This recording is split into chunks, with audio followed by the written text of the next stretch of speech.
Hey, baby girl, I'm about to go hop in the shower. When I get out, we head out to the volleyball tournament, okay? Okay. Oh, can I use my the computer? Oh, yeah, of course, baby. Of course. Hey, baby girl. Yeah. Repetition breeds familiarity. Familiarity breeds comfort. Comfort breeds complacency or success. We're going for the latter rather than the former. All right, good deal. Handle business. Okay. Hey, remember you're a beast out there. Act like it. I will. All right. Let me see what he got in these emails. Spam. Overdue bills.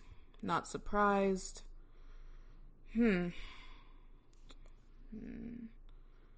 Fuck the police coming straight from the underground. Young nigga got it bad 'cause he's broke.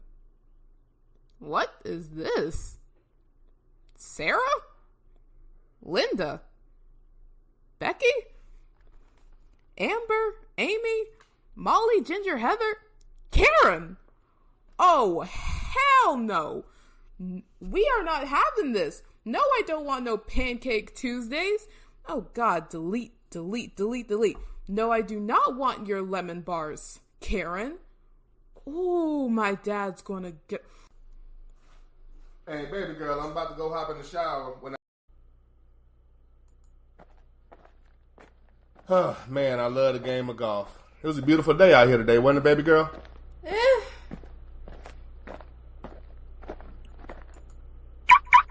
You didn't think it was a nice day today?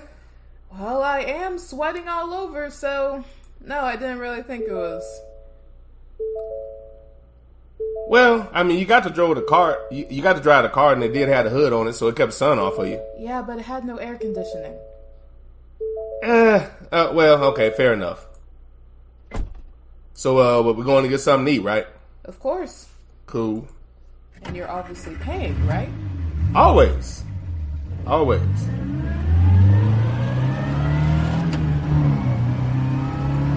Man, golf is a fun sport. Hey, I drove the ball pretty well today, don't you think? Pretty well to the far right, yeah? But, okay, even though I went right, my iron game was really good, and I was able to fight my way out of that. Yeah, but you hit it into the sand, and you did that quite often, might I add. Even when I went in the sand, my chip was really tight, so I was able to get out of there and get close to the flag. After 3 times. You have to admit, though, my putting game was really good, and it saved me a lot of the times from all of the bad hits I had out in the fairway. And it only took you 11 holes. Listen, until you get a good golfing game, I'm gonna keep giving you shit. I'm improving. I mean, since I've gotten started, haven't I got a lot better? Yes, you've gotten better since your injury. We don't have to talk about my shoulder, but I mean, that's another reason why it's coming along slowly, but, you know, I'm gonna get it. I'm gonna get it. Sure. From Sidney Jackson, I went to lunch with some of my colonizer co-workers some years ago to this pizza place. One of these pink skins ordered a side bowl of purple onions. This motherfucker ain't nasty motherfucker. Nasty motherfucker. No. What? That motherfucker must have lost his goddamn mind. Okay, from Sidney Jackson, I went to lunch with some of my colonizer co-workers some years ago to this pizza place. One of these pink skins ordered a side bowl of purple onions. This motherfucker ate a whole bowl of onions in one sitting. No gum, no mints.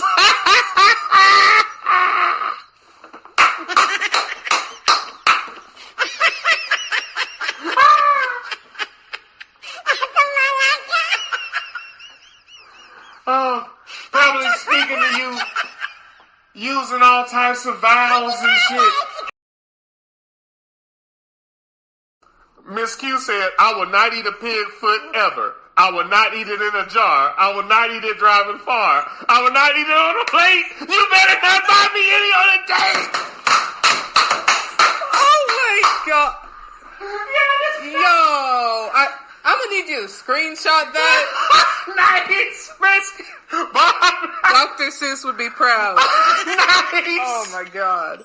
Very nice, Shelly. And then Breaker. Oh, that is a good one. That was a good one. Yo, screenshot that for me. I will. I'll do it now. Hey, this is Miss Q is the author. She's written 2 books. Has two published books. Oh, okay. Hence the wordplay. That was funny. That was funny. I'll send that to you. Hey, for those that might not have been clear, I will not eat pig foot ever. I will not eat it in a jar. I will not eat it driving far. I will not eat it on a plate. You better not buy me any on a date.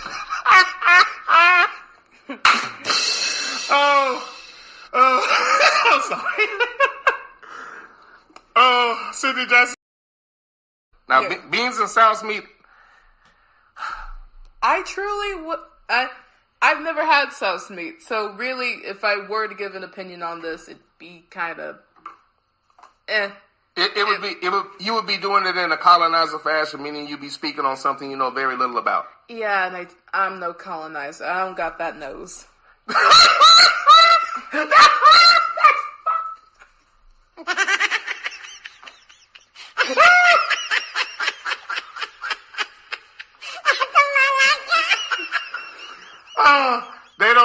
They don't know the inside joke on that one. That was unnecessary. You want to tell them why that's funny? My dad has a white nose. I do not have a white nose. This is a very ninja-like nose. Right. Just because yours has a little more ninja to it than mine doesn't mean it's not a ninja nose. It's not a ninja nose. Let's tally the votes. All right, you ready to tally these votes? Hill says ninja is ninja until he takes his mask down, and then he is Nick.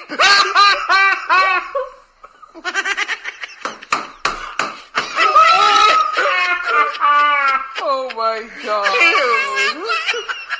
Oh my God.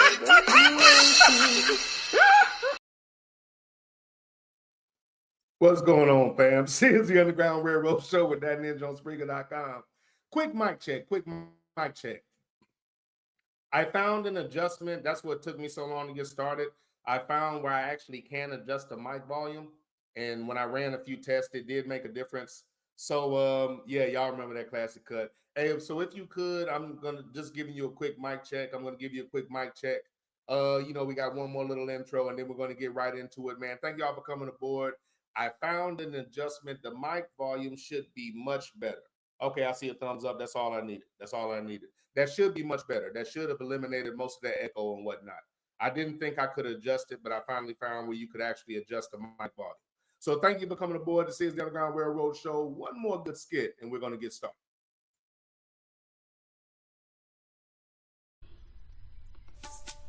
Do you have strong opinions and you're looking for a way to express them? Are you tired of carbon copy sports radio that infests the airwaves? Do you have creative concepts and ideas that you want to share with the world? Then this is not the commercial for you. This commercial is all about Kinko's University. That's right. Kinko's University gets you prepared for the podcasting world when you don't have the chops for it. If you're one of the many people looking to get into podcasting, but you just don't have the skill, Kinko's University is the university for you. I want to do a podcast, but where do I start? And what do I talk about? Kinko's University. Don't worry. Here at Kinko's University, the first thing we teach you about is OPP. That's right. Other people's perspective. So you can always have something to talk about getting it from another source. Podcasting looks fun, but do I really have to do all that research and show prep? Kinko's University. Absolutely not. Here at Kinko's, we have classes like No Preparation 101, where we teach you to get around all of that pesky show prep because we know you don't have the time. I wonder what the best time slot is to get the most listeners. Kinko's University. Don't worry. Here at Kinko's, we have a class called Recycling Ideas 101, where you can find a time slot that works and just jump in that slot to try to make it happen for yourself. Kinko's University. I want to come up with new content and subject matter, but I'm not that creative. Kinko's University. You'll also take Regurgitation 101, which will help you come up with other people's subject matter that you can recycle and make your own. That's right, here at Kinko's we teach you how to get around hard work, getting new wrinkles in your brain, and having to work hard at your craft. Come to Kinko's, where you can take these top courses with top teachers. Most people that go to Kinko's graduate with Kinko's degrees, that's right, as master copiers. Kinko's University, for the skilled impaired. Kinko's University is not a real university and is not accredited. You don't actually learn any skills. You just learn how to mimic people who have actual skill. Underground Railroad Show with that ninja. All aboard, have your tickets ready because the train has arrived. Delayed or on time, it's time to get on board.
What's going on, fam? This is the Underground Railroad Show with that ninja on Springer. Whoops, this is not that particular platform. Motherfucker. I continue to forget. I apologize. That is too loud. Let me make that adjustment. This is the Underground Railroad Show hosted by your boy, that ninja. Thank you for coming aboard and rolling with me once again. It is not yet again a Militant Monday because I'm still waiting on one high yellow individual to get back on this podcasting train, and I'm sure he will make it there at one point or another. Woo! Jesus. Can't be soon enough. Can't be soon enough. Limited audio pleasure in the podcasting world for your boy right now on a personal level. Once again, mic check. Only my third show on this platform. Getting used to the new platform. Just found a way to adjust the volume. I see a couple of people that let's see here. I see a couple of new people, and I see somebody. Okay, I think it's Celeste Rose. I will follow you back on X. There was at least been one other person that asked me to do that. I will take the time when my show is over today to get on X and follow back people that have followed me. I apologize for my procrastination. With that being said, thank you for coming aboard and rolling with me. It is a Monday after a nice weekend of football, a nice NFL playoff weekend that I hope everybody enjoyed. Once again, mic check. Again, the test runs tell me that I'm good. That echo that was present should be subsided now. It should be rectified. So thank you all for coming aboard again. I think I got a thumbs up on that previously. I will introduce everybody in the chat room shortly. Before I do so, a couple of things. Let's see.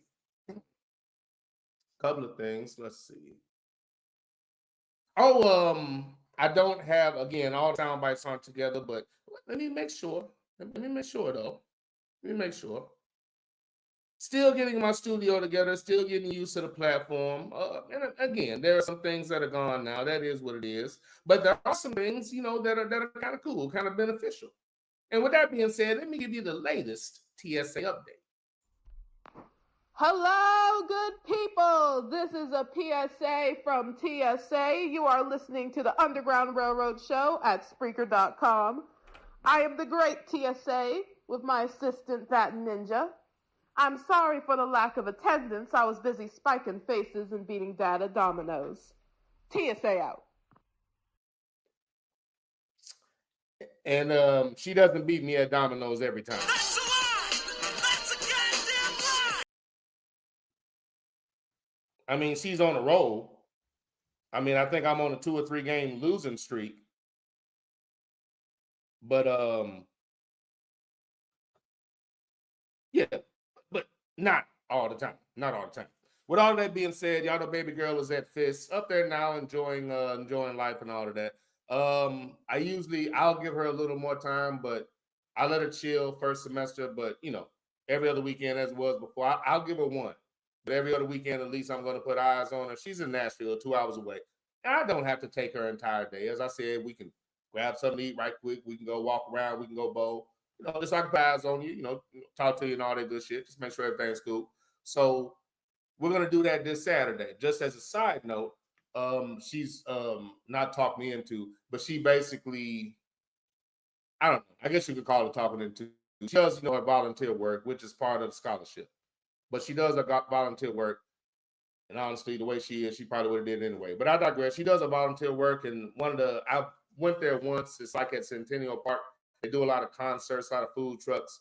One of the easiest assignments you can do. This is more of a green sweep. Green sweep is a very, I don't know, fancy way or culturally appropriate way or very economically or ecologically friendly way to say you're cleaning up the park. You're picking up trash and shit. So she's going to be doing that morning. Then we can go grab something to eat. But she said, well, you might as well come on Saturday and do the volunteer work with me. Woo! Jesus. Then we talked for a little bit longer. She put a couple of guilt trips on me. She sent me a picture with all of them standing there with their green bags and shit. I was like, all right, I'll be there. That motherfucker must have lost his goddamn mind. So I'm going to go out later Saturday. We're going to grab something to eat or something like that, but not until after I do community service for no reason. At any rate, it is what it is. Latest TSA update. Everything's good in school. Again, thank you to everybody that asked. Thank you to the contributors. Thank you to the donators and the founders. I appreciate you. Everybody that's took the time to asked about TSA. People that have actually met her, checked out her volleyball games. People that chose to bless her a little bit. All of y'all, I appreciate that, and she definitely appreciates it. The latest, and again, she received this news late, and I've had this news for about a couple of months now, but keep in mind what I'm saying. A couple of months.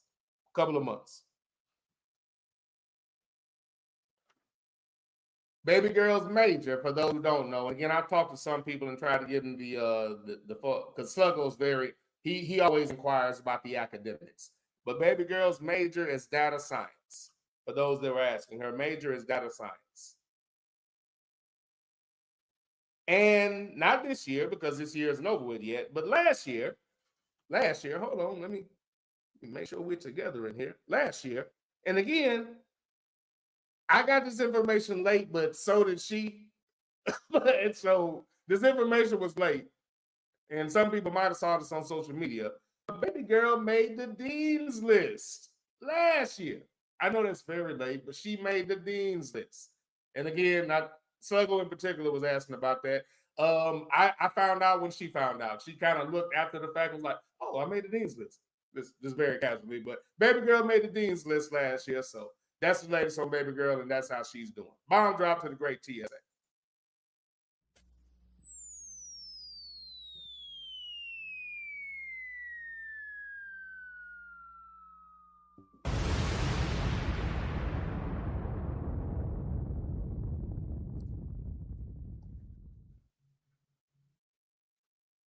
Data science, and I'll let you know if there's any change in that. But she did make the dean's list last year. And I don't know, maybe told me about a month or two ago, but she didn't know. Maybe she found out 3 months ago or so. She's like, oh, yeah, my bad. I made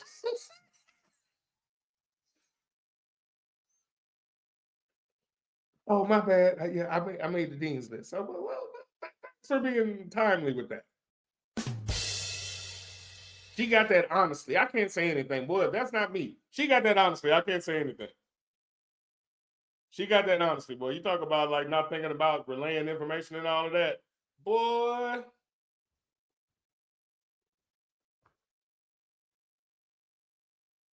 Let me make sure. No more. Okay. People, y'all can hear me. I don't see anybody say anything about the volume. All right. That's the latest on the great TSA. The latest on the great TSA. And again, forgive me as I'm still getting used to this new setup. Latest on great TSA.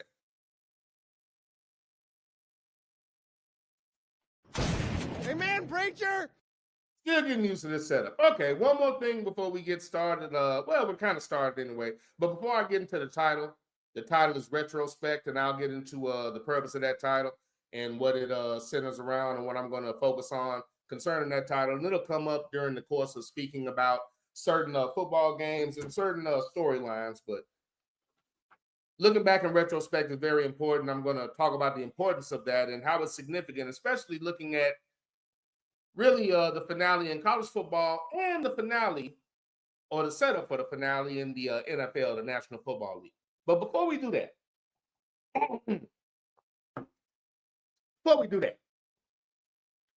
speaking of college football, when I last did the show, I did it last Monday, and I stopped at 6:30 so I could get ready to watch the Ohio State University, being that I am a fan of that school. So I have not yet bloviated and or boasted and or talked about, broke down and or analyzed the victory from the Ohio State University, giving them the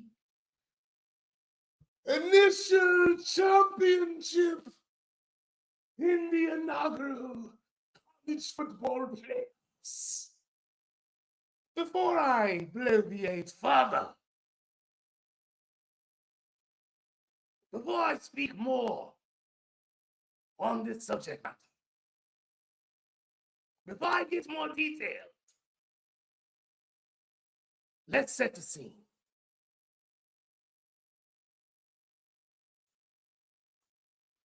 I know you're all as excited as I am. Are you ready?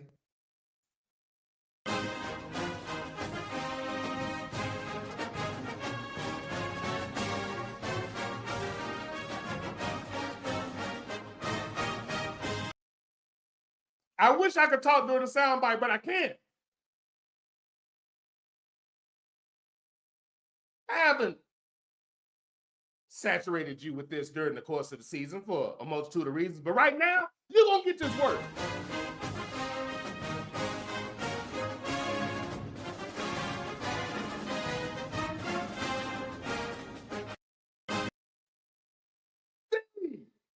Ohio State University. Campeones, patrón número uno.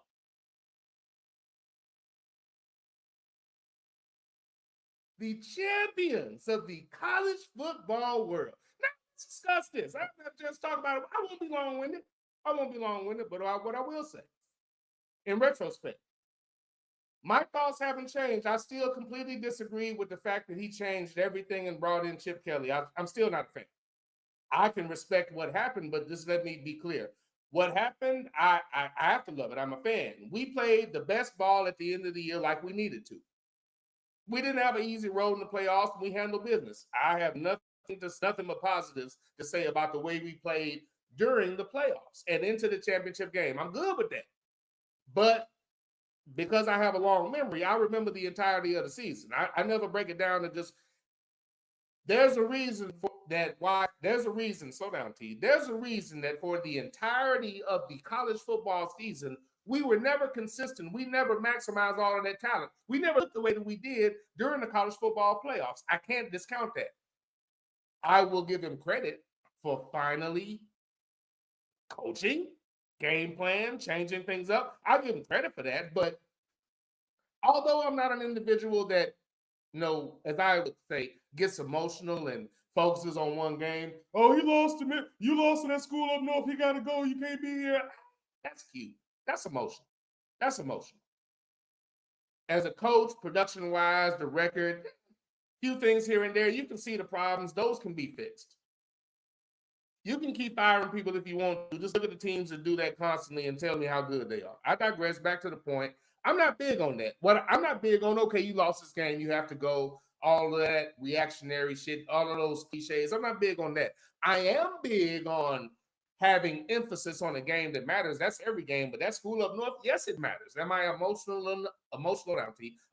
enough to say get rid of this individual based on one game and throwing away the rest of these seasons, and the fact that we've been right there, right on the cusp. You can see what the problems are. It's easily fixed. No need to start completely over. No need to do that, especially, and of course, I was quite fond of the choice at quarterback for many, many years. So you have that as well.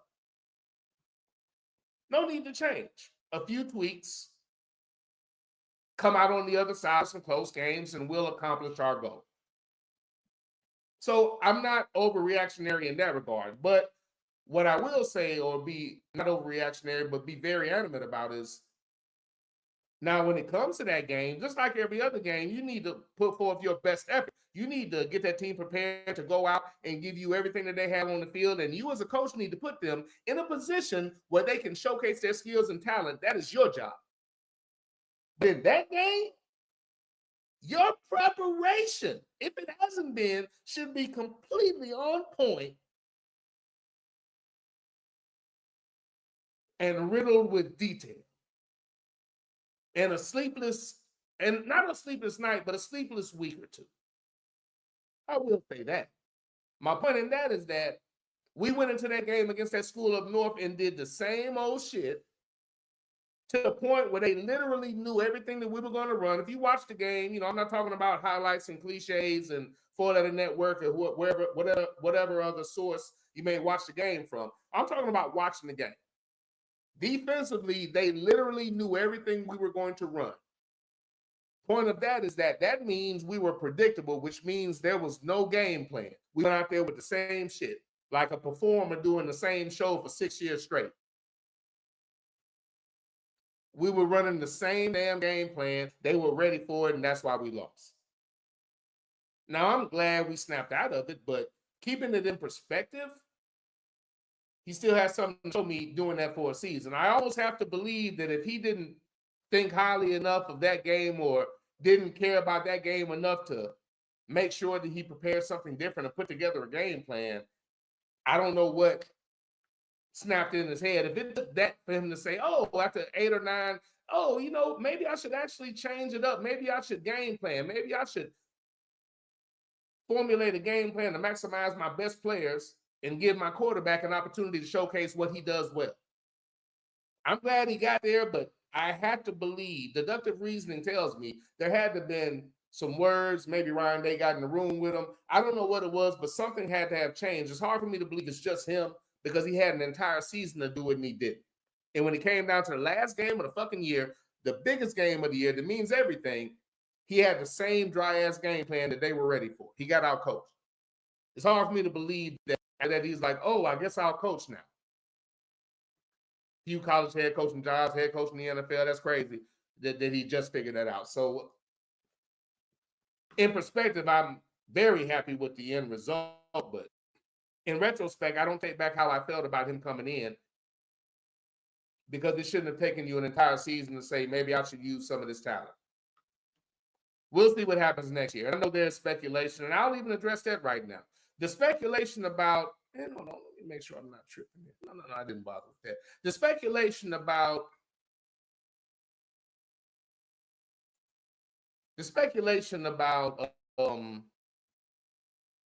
and again, I don't think it's real. I hope it's not real. But, as far as like our team, okay, we won. You can't knock it. He's going to be there. That's fine. I can't knock that. It is what it is at this point. That's cute. But for anybody to want to interview him in the NFL is crazy. And I would hope the Texans thing isn't real, or maybe it's the owner. I just think that head coach and former Alabama player DeMeco Ryans appears to be a smarter individual than that. But I mean, we'll see. But that would be a bad decision for this reason. It took him an entire season to remember that he needs to play football. He needs to coach. He needs to game plan. We got hot in the playoffs. He had a terrible season as a coordinator. Will Howard was just okay. I said during the season he should routinely run in the 300-yard games without trying, and that never happened. Not until the playoffs. He ran them too much. He didn't know how the game plan for his skill set. And we routinely got out-coached by teams with less talent. Winning the game, but struggling against teams we shouldn't have struggled against. Defense really picking us up a lot. And until the end of the year, and even then, we had a slight cushion, but probably that throw to Jeremiah Smith in the championship game is the most clutch moment Will Howard had all year. But he was never put in a position to really have to be clutch. I don't know if he was that type of guy. So I have to give him credit for not even putting him in that position, recognizing who he was. But Chip Kelly didn't have a great year. He had A1 talent, and it was underutilized for the entirety of the season. And thank goodness for a weak schedule, or we might have been in trouble. For him to be interviewed as an OC is laughable. I think that's a joke, hopefully. And the other side of that is I see that they're going to interview maybe the quarterback's coach or somebody that was already on the staff. Maybe DeMeco Ryans is doing what has always been done, just in reverse, just doing a photo negative version of it where his guy's in place. He has another guy there that pays time until he gets things, until his guy has enough experience, and he can put his guy in place, hopefully. But Chip Kelly would be a terrible hire. Terrible, just as a side note. He didn't have a great year. We had a great playoffs. And I would have to believe there was an outside entity that influenced him, because even when it came down to the last year, the game against that school up north, he didn't feel that important enough to find a new game plan. So somebody had to have influence. So I'd be very skeptical about hiring him as a coach anywhere. He'd have to really show me that he could take advantage of arguably the best talent in the country for an entire season, especially against the schedule that we played. So, I don't know. Him being somebody's OC in the NFL. Who told you that? A reliable source, and then I saw it again in an article. I don't know if it's facts, but I definitely would say that would be a reach, to say the least. But Chip Kelly being a viable candidate to be a head coach or an OC somewhere. That ain't true. That's not true. Not based on the season we had. Pump your brakes, slow down. He's not worthy. He's not worthy. This is the Underground Railroad Show, hosted by your boy, That Ninja. Thank you for coming aboard and rolling with me. In all seriousness, good game. Good game. I don't have to be detailed, man. The game is long gone. I had to acknowledge it. But what I will say is that I was good with the game plan for the most part. I see there's an adjustment I got to make that noise. Okay, I'll do some of that later. But game-wise, very impressed with the defense. Defense played well all year for the most part, but I did question the overall talent of some of our competition. Thus, I wasn't 100% certain what our defense was going to do when we actually played people who were capable of putting up points. And much to my pleasant surprise, they stepped up and played great football. So that was a big thing this year. Offensively, in the playoffs, our coaches figured out what the strengths of Will Howard were, and they focused on those. And maybe not so much his strengths, and this is the only caveat or olive branch I'll give Will Howard. Perhaps the game plan could have been better, but there were also things I watched him not be able to execute on the field. But to design, basically, throwing the ball on time, superior play design, having our superior talent running wide open, focusing on getting the ball to playmakers, that's what proved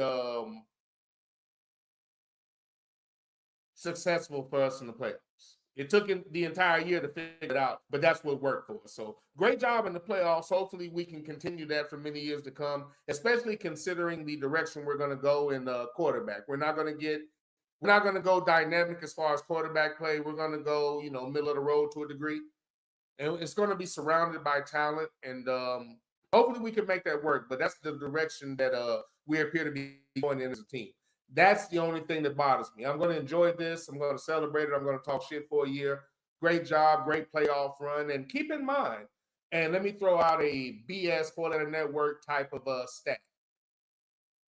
Every time they reconfigure the college football system, the Buckeyes come out on top. When it became official, a 14 playoff, or at least that's what they called it, so you can get a true champion. When they did that, the initial time, championship won by the great 12 gauge. Who told you that? I was there. I saw it. Nobody had to tell me. Put some respect on 12 gauge's name. God damn anybody who doesn't glorify his work. And in the first college football playoff, 12-team playoff, coming out on top once again, the Ohio State University. God damn anybody who doesn't glorify his work. As I readjust my grandfather's Ohio State hat. Great job out of Buckeyes, and I'll close this out. But once again, I know that y'all didn't want to hear that. You didn't want to hear the music, but once again, it's my house. You know what it is? And if you don't like it, you get the fuck out. Boy, I miss this podcast and shit. I'm gonna get back to some extra shows, but I'm getting things situated. Shit, man, it's got me, man. I don't got no control over it, man. I try to kick, man. That shit just be calling me, man. Be calling me, man. I just gotta go to it. Need help, man. Let's introduce everybody in the chat room. Then we're gonna continue looking at things in retrospect. Oh, and before I continue, do what I usually do. Retrospect simply means to look back on or to think about past events. To look back on or think about past events. And in the form that I'm going to be using in more of a verb form, it's just like saying, in retrospect, their marriage was doomed from the beginning. And that's just an example that was in the little Google term. But, that's what we're going to do today. And I'd like to point that out in several different situations because that's something that will fly under the radar. And it just goes to credibility of certain entities that like to call themselves, quote unquote, experts. Thank you for coming aboard and rolling with me. Let's get into the chat room. Let me pull that up. Make sure we're recent here. First man aboard the train. We got Sluggo on the train. What's going on, sir? Can't do applause and all of that. This chat room won't allow for it. I got your cows, sir. Those will be read shortly. We have Amelia Zoe on the train. Thank you for coming aboard, Amelia. Thank you for coming aboard. I appreciate that. We got Doc Bell, the angry black man, on the train. Let me throw this out there. Motherfucker. Hey, sir, I know life's way more important than real life shit, but how about you get back on there so I can once again claim a Militant Monday? That's something we did together, so I'm not going to claim that. I'm going to be back on my Reggie until we get back to that particular platform, sir. We have Celeste Rose on the train. Thank you for coming aboard. Celeste said, just followed you on X, and I would really appreciate it if you give me a follow back. I got you. Second request I've gotten, and that's fair. I will get on my X account and get on those follows. This is somebody pushing something. I'll keep it pushing for now. Thank you for that confirmation, Sluggo. Make sure I didn't miss anything. Okay. Nope. That's just Rick speaking. Sluggo said TSA will have Nick do all the work. You hear you? Hey, listen, you know what's funny, man? If it wasn't, maybe she wouldn't do as much of it, maybe. But even if it wasn't required, she probably would still do this. But yeah, you might be right. Sluggo said that TSA will have Nick do all the work. You hear you? I hear you. You hear you? I hear you. Sluggo said, nice. When math comes easy, data science makes sense. Yeah, no doubt, sir. But yeah, I meant to tell you that. I know you've asked me about that and how she was doing. We got a late ass Dean's List announcement, but she's handling business, sir. The angry black man said, Nick gives TSA news like cows on layaway. That's not true, sir. What you're trying to say is that I'm struggling. with TSA news. I'm not. What actually happened is that she got the news late, and that's the reason why I got it to you late. But it wasn't me tripping. Struggling. It's not true, sir. It's not true. That's jacked up too, sir. ABM said, congrats on the Dean's List, TSA. Thank you, sir. Sluggo saying, congrats, TSA. That's a great way to end your first academic year. I will let her know, sir. ABM said, TSA definitely got the late news. Got the late news DNA from Nick. You know what? I can't argue with that. That's why I said I can't really say anything to her. She got it honestly, and I know she's not thinking about it no more than me. I've forgotten to tell people some things I have no business forgetting. When they were looking at me like, God damn! What? Nigga, please. So yeah, you're right. That to your chat. Amen, preacher. That's true. Sluggo said, too bad Nick didn't have a Notre Dame fan to bet against. He could have gotten back one of the 4 bottles he's donated to Deacon. There's no reason to bring that up, sir. Sluggo said, after that Michigan game, very few people had the Ohio State University winning the championship. Y'all definitely got hot at the right time. I didn't have us winning the championship, sir. That's facts. Amen, preacher. Nothing had happened during the course of the year that made me believe that we were some type of team that could game plan and execute because we hadn't done it all year. So again, when we started doing it, it was great to see, but I had to see it at least twice before I could believe it, because that team that I watched play during the playoffs, except for maybe a small portion of the game against Texas, that team was a fucking, those were strangers. Those were imposters. I don't know who the hell those cats were. I'm glad to see them. I'm glad they made it. Welcome. You know what I'm saying? Amen, preacher. But I don't know those motherfuckers. I haven't seen them all year. Hey, T, you think y'all gonna win the championship this year? What? Nigga, please. No, I don't. We've done nothing to give me confidence that we could play to our level. Do I think we have the talent? Yes. Do I think our quarterback can get it done right now? No, he hasn't shown me that. And he turned into a completely different person when given a game plan that suited his skill set. You notice I'm consistent with that. Some people need certain game plans. He executed. There's no taking that away. Some people need certain game plans to win. It just took them too long to figure his out instead of trying to treat him like he's Will Howard. He's not one of the greats that we've had. He's not a Haskins. He's not a Stroud. He's not a Justin Fields. I'm not going to go back down the list. I'm going recent list who dealt or flourished in Ryan Day's offense. He's not one of those cats, but he's serviceable if you put him in a position to be serviceable. And as a team, we finally did that. Sluggo said, I was surprised that Notre Dame found a way to roll out of the Buckeye position. You know what? Me too. And I think a lot of that was us. Some of that play calling. What are y'all doing? What are y'all doing? Can we continue with the aggression? Why are you easing up? Are you trying to be the recipient of the Great Elmo Award? And no, this is not Elmo. What's the letter? What's the letter? What's the letter of the day? The letter of the day is L. Doc Bell said, Nick, you can't have a top 3 talent and win one time every 10 years, sir. You can spend that however you like, buy that, but that is underachieving. I mean, it is what it is. I mean, I'm consistent with this. Depending on how the year went, I'm not going to live and die on winning it all, depending on how the season went. Now, do I think we fucked it up ourselves when we had the talent to win? Yeah, we've done that a lot. But again, I'm just not panicking. Again, because only one team can win the title.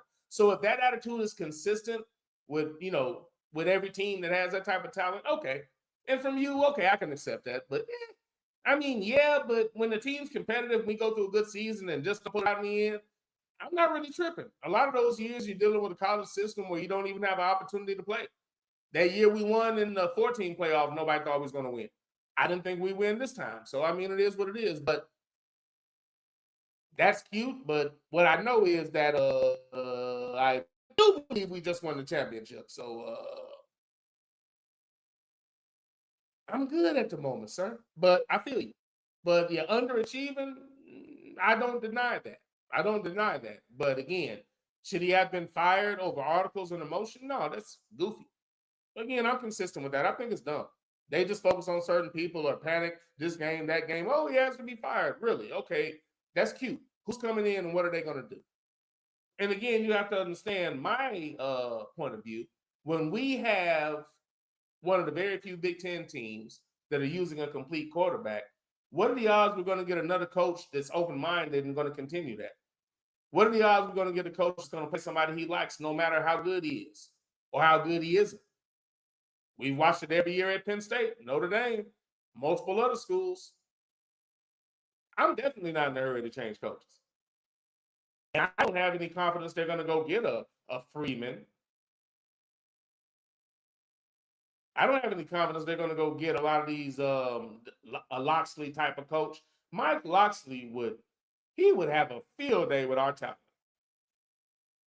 I doubt he'd get that type of chance at the school that I cheer for, though. At the university I was born at. So I doubt he'd get that type of chance. But I feel you, man. I feel you. We've definitely left and again, what I always said was, and again, like I feel what you're saying, but that's not really valid for me because I've already said that multiple times. We've underachieved because we were set up perfectly. And this is going back to Urban Meyer days. We were set up perfectly, Jim Tressel days, when he was being too conservative, except for when we had Pryor, which the NCAA fucked him out of that. And when we had Troy Smith, that's the only two quarterbacks that he really let play. Everybody else, he held them close to the vest, but I digress. Point being, even then, what I always used to say is we're taking advantage of a weak schedule and being the best team in a weak conference. We never took advantage of it like we should have. We should have walked to the title game or had an opportunity to walk to it every year because of our schedule, how easy it was, how much credit we got for it, and how tough and how much tougher other people's schedules were. And we blew that a lot, losing to Michigan State twice, lost one to Pedophile State, and that dropped us out. We blew many opportunities at the end of the year or by losing to a team we had no business losing to during the course of the season, mostly towards the tail end of the season where it would kick us out completely, especially in the old format. So I always subscribe to that. I feel you, but I just don't qualify for that criticism. As much as you try to make me a homer, I'm not. All the players you joke about, they can play. You can call me a homer, but name a player that I promoted that actually can't play. And we'll be sitting there for a while. You've never heard me promote a Buckeye that can't actually play. How many times have you heard me say Will Howard's the best quarterback in college football? Not once, because the shit's not true. Wow, look at this. Okay, I apologize. That's interesting. Let me get back to the chat. Make sure I didn't miss any more because I had missed yours. Sluggo said, don't read that one. We got my man Dexter on the train. What up, Dexter? Dexter said the games were pretty good. The MAGA ref dogs stayed the fuck out of the way. Nobody spent all that money for tickets. Dexter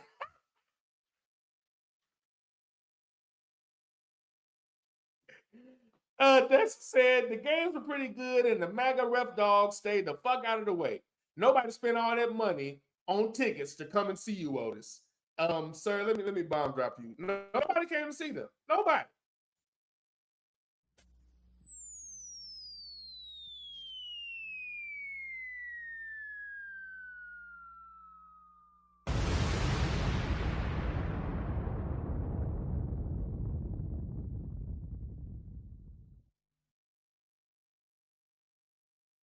Ain't nobody come to see those damn referees. And damn, as I thought there was a chance I had that one. Okay, I have to get my soundboard together. Don't have that one yet, sir, but that was brilliant. But yeah, nobody came to see those refs. Nobody came to see the referees officiate. Who told you that? Every real football fan. Who told you that? Everybody that goes to the game, they want to see the players play, not the referees throw those yellow ass rags and blow their punk ass whistles. Who told you that? Another soundbite I need to get in here. That's a good one, sir. That's a good one. Still coming aboard the train to his bomb drop for slapping the sauce out of his wife's hands when she tried to apply it to my ribs. True story. Oh, boy, I tell you.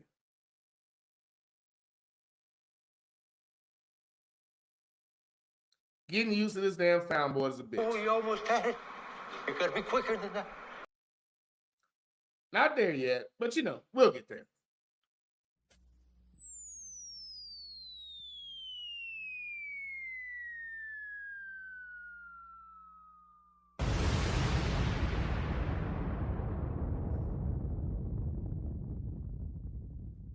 Thank you for coming aboard, Sidney Jackson. I truly appreciate it, sir.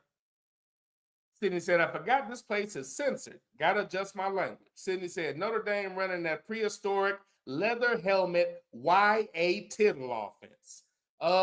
Preach on that. That shit was horrific. I'm like, y'all might want to make a motherfucking adjustment. That shit's not gonna get it. They had nothing. They literally had nothing. The whole time I'm like, dude, y'all don't have another play. Every time it was just all quarterback run. On very few occasions did they do something creative. They really never did. Every time I thought they were going to do something creative. Hey, slow down. Watch your speed. Same bullshit, slow. Quarterback runs all day long. Yeah. Had no business.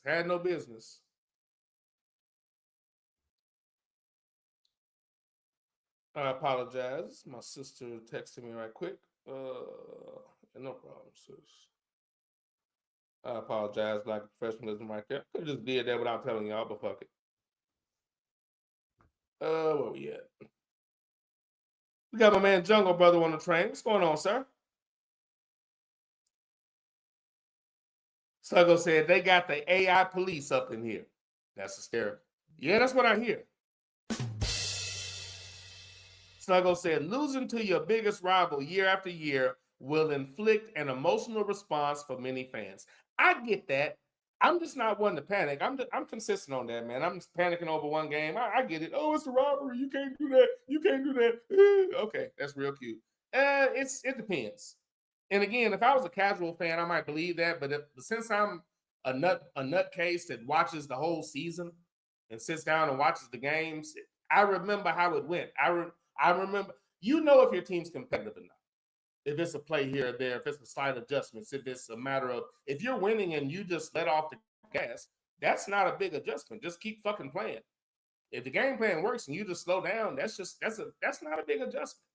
Which is why I didn't agree with this drastic change. But again, this win justifies it. So again, I'm a little skeptical because I don't know if winning everything justifies everything that they did. So now they might feel that these moves were more of a factor than they actually were. But I mean, time will tell. It looks like we're going to try to stack the best talent and navigate it with well-liked people. So that's what it appears. That's what's coming, it appears, from this fan's perspective. Thank you for Jungle Brother. Speaking to everybody. Sydney said, Jungle, those folks ate. Go back. Jungle, those folks are probably bots or monitors. Let me see. Did I miss something from Jungle Brother? I don't think I did. But yeah, let me see where we at here. Sluggo said, in desperation, Notre Dame had some success throwing the ball. But prior to that, it was 3 yards and a cloud of dust on repeat. Yeah, it was. Jungle said, okay, talk to somebody else. Jungle said, congratulations on your Beagles making the big show at Sidney Jackson. Not Beagles. Maybe that was a misprint, or maybe he was being disrespectful. Sidney Jackson said, Jungle, thank you. And again, thanks for Barkley. I think what he's saying when he says thanks for Barkley is, What? Nigga, please. I think that's a nice retort. There's really not a better response. Thanks for Barkley. New York Giants. That motherfucker must have lost his goddamn mind. You blind motherfucker. That motherfucker must have lost his goddamn mind. You blind motherfucker. The Giants looked at Saquon Barkley and said, Who this nigga on that name? one of the best running backs in the league that helped an already equipped and potent Philadelphia team to get to the Super Bowl this year once more.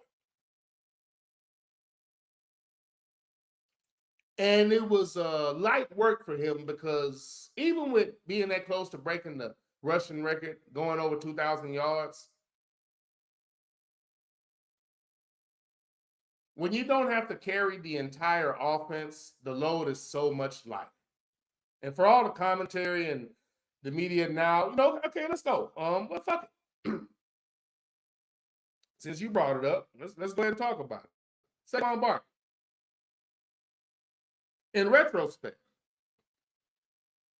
and very timely chat, in retrospect, let's really pay attention. In retrospect, let's remember that the same media that loves Saquon Barkley now and uses him as a tool to diminish Jalen, they're doing it out of love and obligation to a degree because you have to.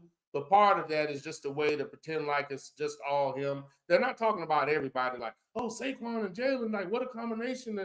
It's really just all Saquon, but that's fine. But, my point in that is that last year, Saquon was used as a scapegoat so they could talk about or pretend like Daniel Jones was an adequate quarterback. I didn't say great. I didn't say good. I didn't say elite. I said adequate. Several times they said, well, Daniel Jones was paid and they should have paid him. They can pretend like they didn't say that, but they did. And Saquon Barkley last year was a scapegoat for the Giants, blaming things on him, questioning his injury and all of this. He's hurt a lot, this and that. And they tried to pretend like there was some type of question as to what the problem was with the Giants.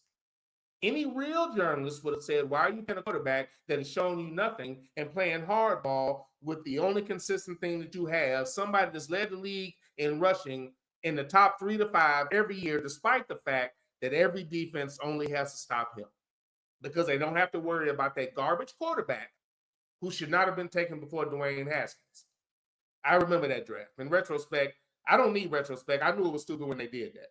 If you go back and look when Haskins got a chance to play, which was nowhere near the amount that Danny got, nowhere near the praise for doing nothing. But when he played well, they simply said he had a party with strippers.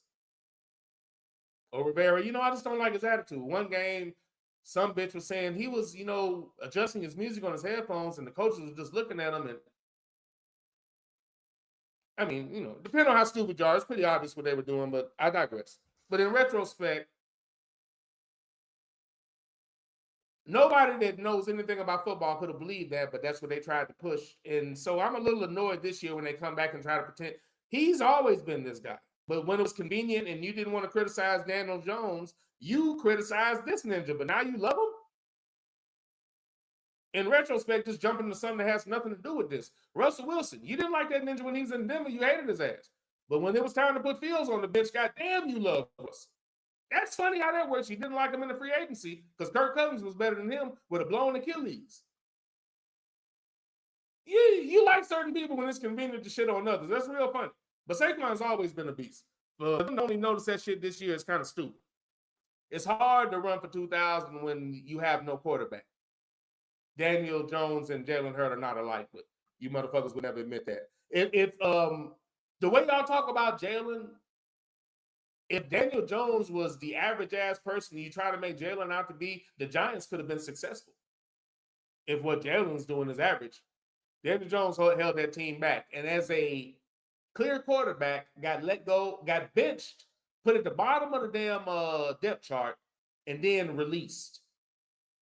And nowhere near, the criticism that he got for that is nowhere near what Saquon got last year from the same media that's kissing his ass now.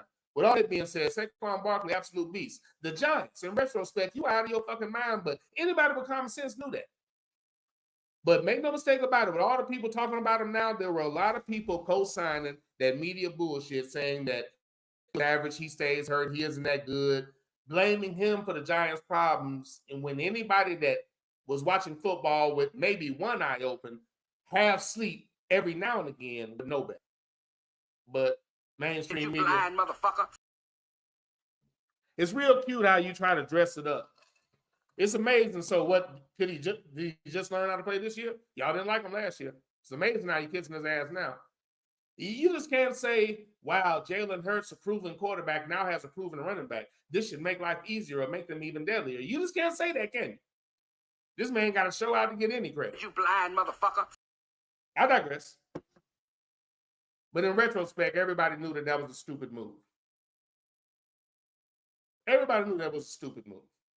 And when you have a running back that can provide one-on-one situations with top-tier receivers, it's a recipe for your team to be successful, regardless of how much they try to downplay a quarterback that's going to a second Super Bowl who has always received more criticism than a clear quarterback that just got fucking released, whose name is Daniel Jones. I repeat, Daniel Jones has never gotten the amount of scrutiny and micro fucking analyzation that Jalen Hurts has gotten. This ninja's going to a second Super Bowl. The media is very smart. You blind motherfucker. Football experts, my black ass. Fuck out of here. I digress.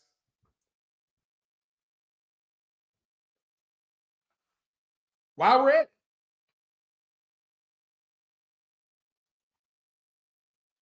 at it, and this is the Underground Railroad Show hosted by your boy, That Ninja. Saquon Barkley, obviously a great game. I'm going to get into details about those games, but just doing a little individual things. The games themselves, I'll talk about it and talk about what I thought the key factors were. But right now, just pointing out a few things in retrospect. And as we were talking about this individual, I want to make sure I pointed this out. This ninja's going to a second Super Bowl. In retrospect, you shitted on him at Alabama. I'm talking about the mainstream media. And for anybody saying, yeah, they gave him credit, if they told the truth about him one time after months or years of scrutiny, you don't get credit for that shit. The entire time that man was at Alabama, he didn't get his credit. When he stepped up in the championship game, he got a little bit of credit. When he went to Oklahoma and still showed out and was throwing the ball, something they said he couldn't do, they still tried to downplay it. When he was going to the NFL, they still said he couldn't play. When he went to the Eagles, they said that was a dumb pick. When they started him, they couldn't wait for him to fail. And when he didn't fail, they still were talking about him not being a certified starter the following year. And I believe that's when he went to the damn, and I believe that's when he really took off. So in retrospect, they either don't understand football or for some reason, certain people are just hard for them to accept. I don't know what it is, but I know when it came to this man right here, they didn't know what the fuck they were talking about. And to this day, they still haven't backed off of that shit, waiting for anything to overanalyze. I'll give you an example as to what I mean. There's a guy by the name of Justin Herbert. Loved him.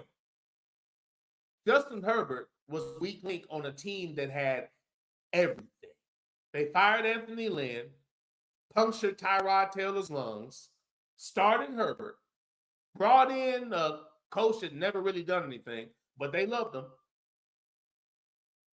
Brought in another coach. But let's just go back to the time when he had tall, rangy, fast receivers everywhere. Good running game, good line, good defense. He has been the weak link on that team for years. And it's never been criticized. They just don't see it. 4 interceptions in the playoff game as they lost.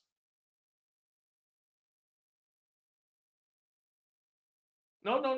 Go back. I just gave somebody else's numbers. No, he didn't have 4, but you know what? If I go back and look, he might not have had 4, but he had a few. Terrible ass, horrible game as they lost in the damn playoffs. It might have been Houston. And of course, they were talking about him and how good he was, and the Texans defense completely destroyed them. Houston and CJ had a pretty good game that day, if I remember correctly. I think that's who they lost to. But again, we're talking about a second-year player in CJ Stroud who's already won 2 playoff games. And I won't get into, we'll talk about that later as far as details. But in retrospect, obviously Justin Herbert wasn't who y'all would like him to be. but I've heard no retraction. I heard none of you say, you know what, in retrospect, I really oversold or misanalyzed this man's ability. If he's that good, why are guys who said couldn't play like a Jalen Hurts? People you were skeptical about, like a CJ Stroud. You were skeptical about Mahomes as well. Lamar Jackson. Notice the pattern? But you were skeptical about all of these people. They've accomplished way more than everybody you said they could play. I still don't get, if you really look at their analyzation, these motherfuckers are literally never right. They might get one. A Joe Burrow might come through and do something. But man, give me another one. Give me another one. In comparison to the way they talk about, as much as they can't stand Prescott, and I don't like some of his personal things, as far as playing quarterback, he's miles above every last one of these people they try to put above. It's not even close. If Herbert had the numbers that Prescott has had during the course of the year, they would lose their fucking mind. Herbert always melts. He's been that guy since he's been in the league. And there are a lot of young people whose poise has surpassed him on levels that are quite obvious, and it's amazing to me that it doesn't get pointed out. And I want to make sure I point out the fact that this ninja's going to his second Super Bowl, and he's not going Quagmire style with the defense carrying him and him not doing shit. He's a big part of that shit. Make sure I said that correctly. He's not being carried. He's part of the reason they're going.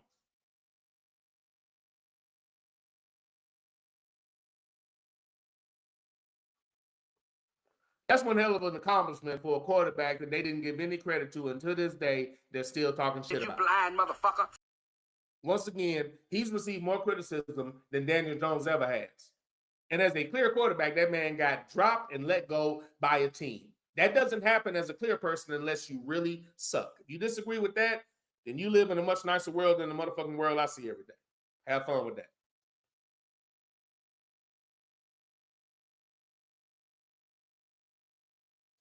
Where am I? Okay, well, let me read a little bit more chat. Jungle Butter said Notre Dame had 3 NFL caliber backs, but they running their quarterback like he was Cam Newton. And again, great point. And I was going to go there, but as y'all are bringing it up, I'll talk about it now. These are points I was going to make when I talk about those games, but I've already talked about those. But let's elaborate, or let's go a little bit further on what you're saying. They were very uncreative, but if you're going to have a dull game plan, why aren't you using your damn running backs? They just kept running the quarterback over and over again. If they were close to the goal line, let's give the touchdown to the quarterback. I don't get it. The only chance they had was ball control, hold the ball, run downfield. You weren't going to do that with him. You got away with it on one drive. We adjusted, and that shit was over with. Why didn't you adjust? Who raised you? As Jungle Brother said, Notre Dame had 3 NFL caliber backs, but they're running their quarterback like he was Cam Newton, and he's not. Who raised you? Sidney Jackson said, I pray the Giants don't get Shador or Cam and ruin their chances at having a good career. Unfortunately, Amen, preacher. I have to agree with you.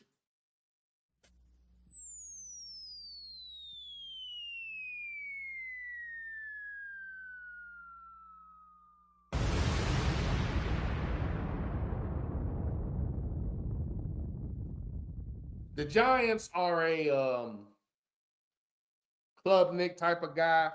I don't know if he's coming out, but there are a couple of. No, you know who the Giants are? The Giants are a Will Howard type of team. Boko Rayshaw. Amen, preacher. Boy, if Will Howard doesn't have the Giants written all over him, they can sell him as a complete quarterback. He led the Buckeyes to a title. They're going to say that. That's not true. Hey, slow down. Watch your speed. He was a pivotal part. He played his role. He did a good job in that damn playoff run. But no, he didn't lead us. That's why I had the stadium with the. If you want to talk about a team effort, that was a hell of a team effort. There's some individual plays I can point out, but You want to talk about a team effort? That's what you saw with the Buckeyes this past season and during this tournament. But yeah, the Giants are definitely a Will Howard type of team. There's another cat who. Oh no, Beck didn't come out. What about is Ewers coming out? They were Ewers type of team. Ewers, Will Howard. They salivate over that. Let's see. Who else? Man, there are so many other guys. I'm just forgetting. Like some of these cats know that he's not coming out. But they're definitely leaning more in that realm, sir. They're leaning more in that realm. But shout out to the great Jalen Hurd. I'm gonna leave that picture up there, sir. Get your credit. I don't have a short memory on the way that they were shitting on this individual, man. They weren't giving this ninja any credit when all he did was win, no matter where he went in college. And multiple players who haven't done half of what he did got so much more credit. I just can't figure out why. I wonder what factor makes it hard for them to see him. Sluggo said they claim Brown was upset with Jalen due to the lack of a passing game. But when Barkley is doing what he's doing, you'd be a fool to be constantly airing it out. But a better balance would make them even scarier. Yeah, facts. And that's just some of the games because they're taking away the deep throws. Amen, preacher. All that shit is overstated. Show me a receiver that doesn't want more carries, more touches, and I'll show you a receiver that isn't shit. All of that's overstated. What annoys me is they point out one situation, overblow it on one team when it happens everywhere. And again, it's just not worth talking about. The shit's just stupid. And again, for me, when you ignore, okay, you love women, you pretend like Cam Newton's disrespecting women when he makes a harmless statement. But when the white kicker for the Chiefs says, shut up, have babies, go home, like, it's good y'all went to college and got your degrees, but I know you're going to be even happier to go home, get pregnant, and raise your family. New contract, no criticism. I wonder why it's okay for him to actually be disrespectful, but you pretend like Cam was disrespectful when he wasn't. What makes y'all do that? I don't know what it is. You black, you live in America, you in trouble. I can't get you in no trouble. Sluggo said Kirk Cousins was better than him. Sluggo, during the course of the offseason and even now, people were repeating that. They said Cousins was the best free agent quarterback, and people are still doubling down on that, sir. Sluggo said Kirk Cousins was better than him. Who told you that? I don't believe it. They just kept saying it. Who told you that? That ain't true. That's not true. Sidney Jackson said, Sluggo, exactly. The offense for Philly went too pass heavy because of Saquon. I'm sorry, they weren't too pass heavy because of Saquon putting up historic numbers. Yeah, facts. And again, Saquon putting up historic numbers, Gainwell doing a great job as a backup, an excellent job. They really weren't. Gainwell is one of those just football players that, you know, you just need to get him the ball, and he's always been that guy. And when he's your relief when Saquon comes out, you're doing okay. So, you know, you combine that, you mix in passing to Saquon, you mix in the fact that you still have Jalen Hurts at quarterback, you still have A.J. Brown, Devontae Smith. And again, when Jalen Hurts gets the same thing that Joe Burrow has, they microanalyze that, but they never tell you that Joe Burrow has had that from day one. And I got to hear people that don't know football say, yeah, he really ain't that good. You're a goddamn genius. That's the most outstanding answer I've ever heard. You must have a goddamn IQ of 160. Sidney said, Hurts' second Super Bowl in 3 seasons. Facts, sir. Facts. That would have been a storyline before he even had an opportunity to make it happen had he been somebody else. Amen, preacher. We got my man Cedric Galloway on the train. Gardenia, yeah, that's you, sir. Thank you for coming aboard, sir. Truly appreciate it. Cough button.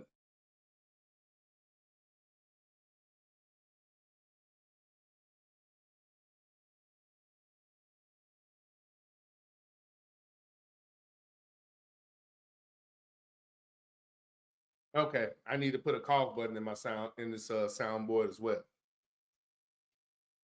My apologies.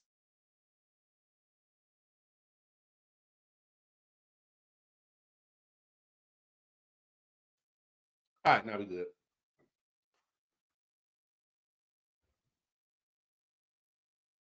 Oh, we got my man Ruff Buff on the train. What's going on, Ruff? Oh, Ruff. Hey, you're the only Buffalo. I'm trying to make sure. You're the only Buffalo fan I feel sorry for, sir. As of right now, I can't think of any others. So, and for you, sir, I feel sorry for you. But I'll say the same thing I say every year. I had no desire to hear Josh Allen Super Bowl talk for 2 weeks. So, Amen, preacher.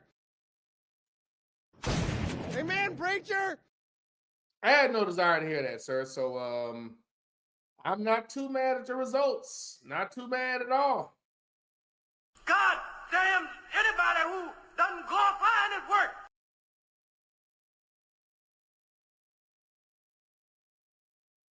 As we're getting a couple of people on the train now, a few people pulling in. Seeing the Underground Railroad Show hosted by your boy That Ninja. Still trying to figure out. My intro is different and everything just sounds funny right now. It's just not fluid. We got JBJ on the train coming in saying good evening. Motherfucker. Motherfucker. Thank you for coming aboard, sir.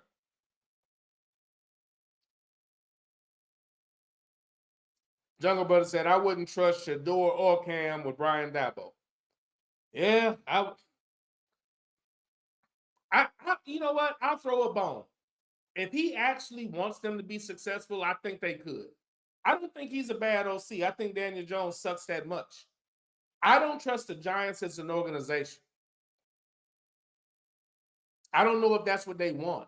And if that's not what they want, don't waste any of those, because I know that they know how to throw the football. It's just a matter of what you want to do with it.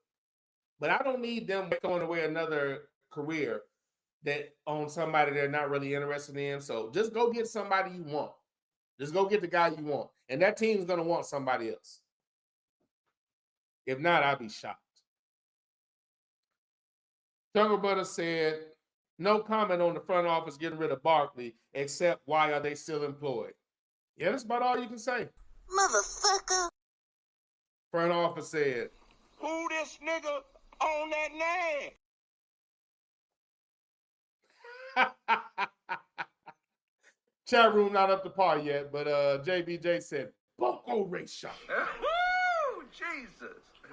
That's not what he said, but the chat room is not completely up to par. I know what JBJ is thinking. How could I possibly not have all of the Jesus folder in here? I know. Forgiveness is between them and God. It's my job to arrange the meeting. Sidney Jackson said, Jungle, I completely understand. How can anyone from the Giants front office still be employed? How anybody from the Giants front office is still employed is beyond me.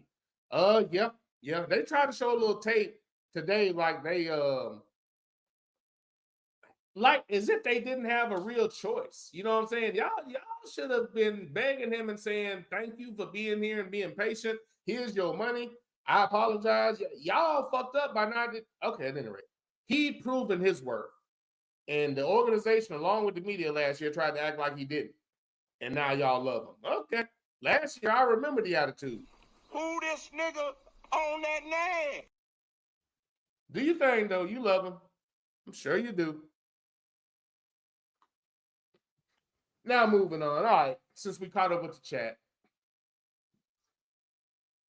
let's go ahead and get into, I said what I want to say about us winning that title game. I didn't really want to sit here and break it down, go play for play or anything like that. I will say putting it a little close to the vest for no reason. One series in particular, these are the things I didn't like. I was good with everything. I didn't like the way, I didn't care for the way that Henderson was underutilized. I didn't like that. I didn't like how we went out of our way to not use him in the red zone and gave all the touchdowns to Judkins. I didn't understand that. Henderson with 2 years of sweat equity at the school, that was kind of weird to me. But I didn't like the way that we didn't send Henderson out on a nice note like we should have. I didn't get that. I don't know what that was. I don't know if Chip Kelly wanted Judkins in particular money. I don't know what the hell it was, but Henderson should have gotten more looks and opportunities in that championship game, and he didn't.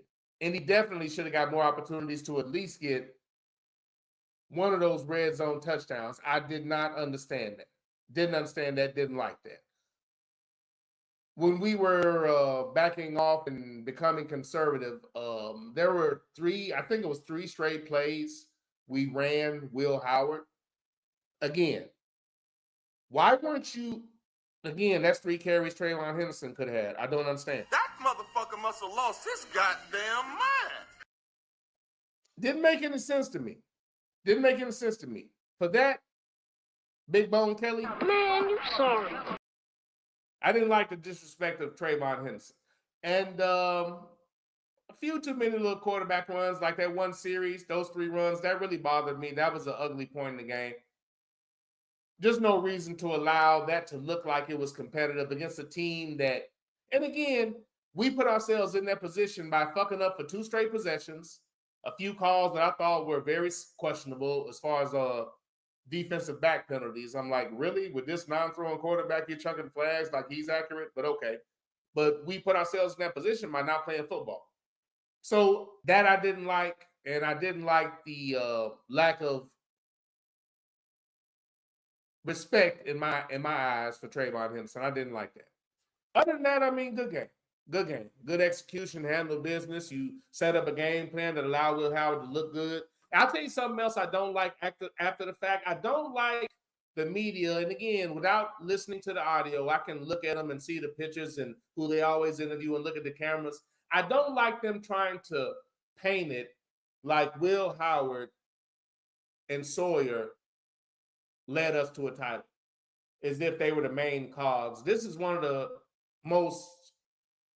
greatest examples of a team effort I've ever seen. And the people that did stand out individually weren't necessarily those gentlemen. Sawyer definitely made some plays. Love him in the running game. Howard, when given a game plan where he could just execute and not have to think, he's had some good games. Against a lot of lower tier competition, he plays so far. But during the playoffs, except against Texas, he had some good games. Texas was just okay. That wasn't a great game for him.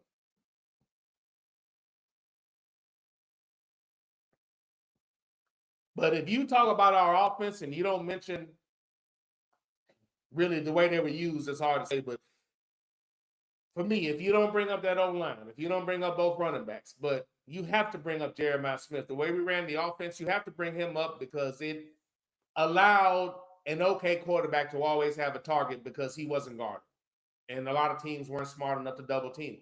And when they did, that allowed a Carnell Tate to show out because you're not really going to be able to do anything with him now that you can't get the ball to that top guy. So, and again, just for me, that was a great team effort. But on offense, first person I'm thinking about is going to be Jeremiah Smith. And I'm probably going to go running back after that, even though they weren't used correctly. Defensively, Caleb Downs was such a difference maker. It wasn't funny. We used to have so many problems in the secondary, and we finally improved the secondary. And if you look at it, you can tell why. And Caleb Downs was huge for us this year. Stepped right in, hitting the ground running, and was nothing short of brilliant all year. It's hard to get a player with that type of ability along with the mentality to execute. And Caleb Downs was his contributions were beyond noteworthy. They were crucial for our season. We couldn't have done without. We could not have done without that. So those 2 individuals in particular really stood out as just game changers. And I know they got their portion, but I watched that man all year. Let's not act like he carried us all year. You can give that type of credit for Sawyer, who was there doing it the whole time. If you want to do that, stop with the Will Howard shit. Man, stop. Please. He was not that guy all year. And let's not try to. I hate when they go back after the fact and try to act like he was that guy all year. He wasn't. That's like when they try to go back with Rapist Manning and pretend like he was that guy in Tennessee when he wasn't. And it's hard for me to feel sorry for them because they keep disrespecting the guy that actually won them a title. And you would think it was Peyton the way that they talk about him. But again, back to the scene of the crime.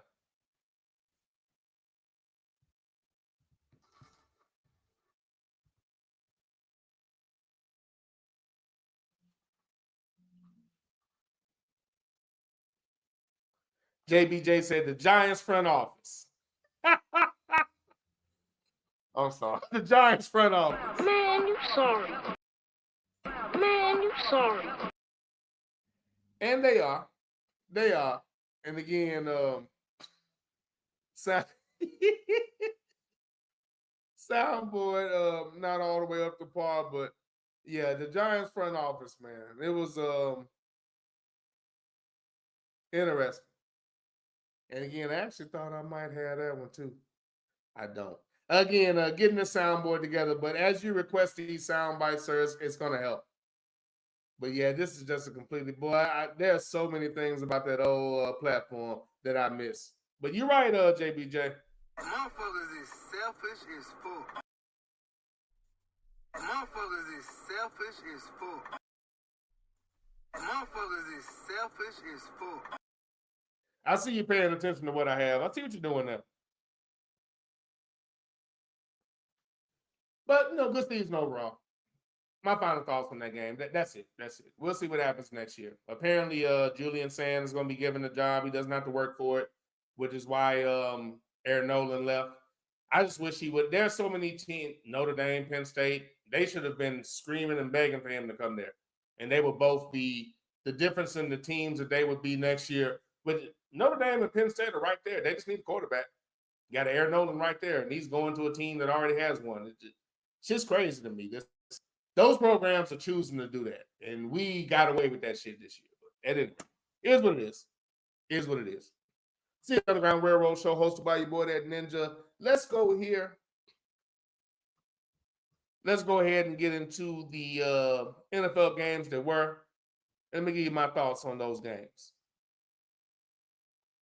Let's start with the NFC Championship between the Philadelphia Eagles and the Washington Commanders. Now, I've already discussed Saquon Barkley and Jalen Hurts, but again, we can continue along those lines. But I was already discussing them. Let's start here. And that's exactly how you need to walk away from this season. You as an individual player and Washington as a team and a squad. Let me start there.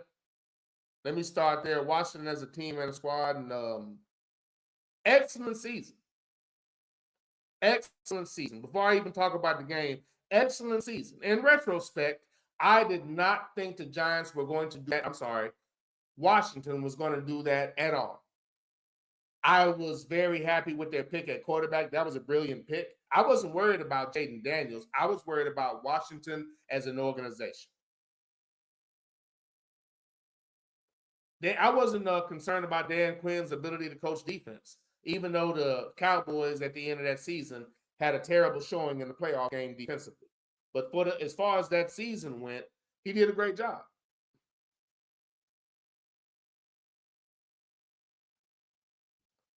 Washington. That boy is good. You get a baller for this season. That boy is good. Washington. Oh, you almost had it. You gotta be quicker than that. And this is just one modest criticism before I get into some just the other things. Again, I didn't think Washington would do this, not because they had Jaden Daniels. That was a positive. I'll elaborate on that in 1 second. Well, no, I can tell you now. Not about Jaden Daniels. I think he's a positive. I knew he was a positive. Dan Quinn, I felt like he could coach defense, but I wasn't sure if he was going to let Jaden Daniels play, if they were going to let him be aggressive, and if they were going to have a team that could support him. Two things that I was pleasantly surprised about and shocked about, and these were two things that were crucial to Washington's season. They were pivotal. Rather, I don't know what pivotal is, but they were pivotal. I said it twice. Pivotal. I said it 3 times. Let me leave that word alone. Pivotal. They were pivotal to the Washington season. One, they actually had a line. I don't know about if they have the players that they want, but as far as how they functioned and how they protected Jaden Daniels, their line was excellent this year. That boy is good. And a rookie quarterback like Jaden Daniels, a complete quarterback, rarely gets a good line like that. That's rare for a rookie quarterback. and a complete quarterback. And let me elaborate on that. Complete quarterback meaning that he can do everything. He can throw, run, improvise in the pocket, buy time, and beat you mentally. A complete quarterback, they can do everything. Words mean something. There's a reason why they say dual threat. No, that's really leaving it short. He's actually a complete quarterback. He can do everything. Your traditional quarterbacks really should be labeled as single threat quarterbacks. They can only do one thing, sit in that pocket and deliver the football. And that's fine if everything works in unison and on time. But with the type of athletes that you have on defense and offense, quite frankly, it's hard for the pocket to be clean every time. And the ability to buy time and make something else happen nowadays is a necessity, no matter how much they try to act like it is. So you can either have a single threat quarterback that is limited in what he can do, or you can have a complete quarterback and you can give yourself more options. The choice seems obvious, but for some, it's not. So I was pleasantly surprised that they had a good line, and I was surprised that they actually let him play. Now, when I say that, this is what normally happens. They run bullshit plays. The announcers always say the same shit. Well, no, this is the way they have to do it. You don't want to do too much, overwhelm them, blah, blah, blah, blah, blah, blah, blah. That's true sometimes. Sometimes it's just a matter of coaching. Jaden Daniels is a monster, make no mistake about it, but a lot of this is opportunity. And I just don't think people give that enough. People don't give that enough of a factor in this equation, I think. It's a huge factor, and that's why Washington was successful this year. Dan Quinn coaching up the defense that can be improved. Getting an OC Kingsbury who did a good job this year. He got an OC that was going to let Jaden play and that knew what to do to that type of quarterback. That was smart. And Kingsbury and Washington did a good job of letting him play instead of holding him close to the vest, running on obvious downs, running on first and second, it's third and long, defense coming to kill you. And when he doesn't complete the pass, everybody's saying he's just okay. He needs to develop. How about that you're not putting him in a position to be successful? There's a reason that Washington went for it on fourth down without even thinking about it all damn year. And a lot of people saying, oh, you playing Madden and whatnot. It's a matter of execution. And if you saw what they did in the playoff games, it's when you don't hesitate and call all those stupid timeouts, when it's down, they line right the fuck up and go for it. Nobody's shocked. The team expects to do it. Nobody's tripping. It's what they do. Do you know what that does for the confidence of a team? Do you know how much they believe in their coach when their coach is willing to do that shit? Do you know how much confidence you have in your quarterback? And do you know how good your quarterback has to be to calmly deliver that throw damn near every time, which is what he did in that Philadelphia game? He wasn't what killed him, and we'll get to that game in a second, but excellent year for Jaden Daniels in Washington, but I have to give them credit. I didn't see it coming in retrospect, and a good line and actually letting that man play were key components to that season. So an excellent season for Washington, nothing but a bright future. And again, Cowboys, take note. Let's take note. Cowboys, you had Dan Quinn. You fired him. No. He left because he got a head coaching job, but you had him. He could have been a head coach. Secondly, constantly firing coaches, that revolving door I don't know. They say it's been, I guess McCarthy's been there longer than I remembered, but you're not going to have much of a change constantly firing coaches. It comes down to football decisions and execution. And until the Cowboys are more concerned with that than they are whatever the hell Jerry Jones is doing, they're going to be in this position. The only reason the Giants haven't passed you is because they were too stupid to get rid of Daniel Jones. And they allowed Saquon Barkley to leave. The Eagles have been past you. The Washington has now shot past you. The Giants, if they get the right quarterback, again, this goes back to just in retrospect. Again, Daniel Jones never should have been drafted ahead of Haskins. That's just me. Secondly, the Giants aren't as bad as people think. Watch what happens if they get a real quarterback. People are going to say, oh my God, the coach, oh this, oh that. No, that's a sign of how fucking terrible Daniel Jones was. He was the problem. That team could not reach the heights and could not achieve the goals that they wanted because of the lack of quarterback play. But Daniel will not get labeled with that. It's the truth. He won't get labeled with that. Meanwhile, in the second year, they're talking about Bryce Young being a bust and how he needs to be traded.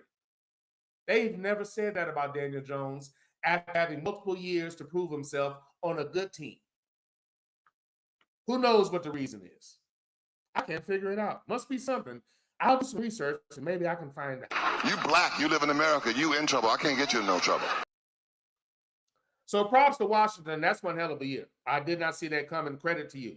Okay, as far as the game, Philadelphia wins this game 55-23.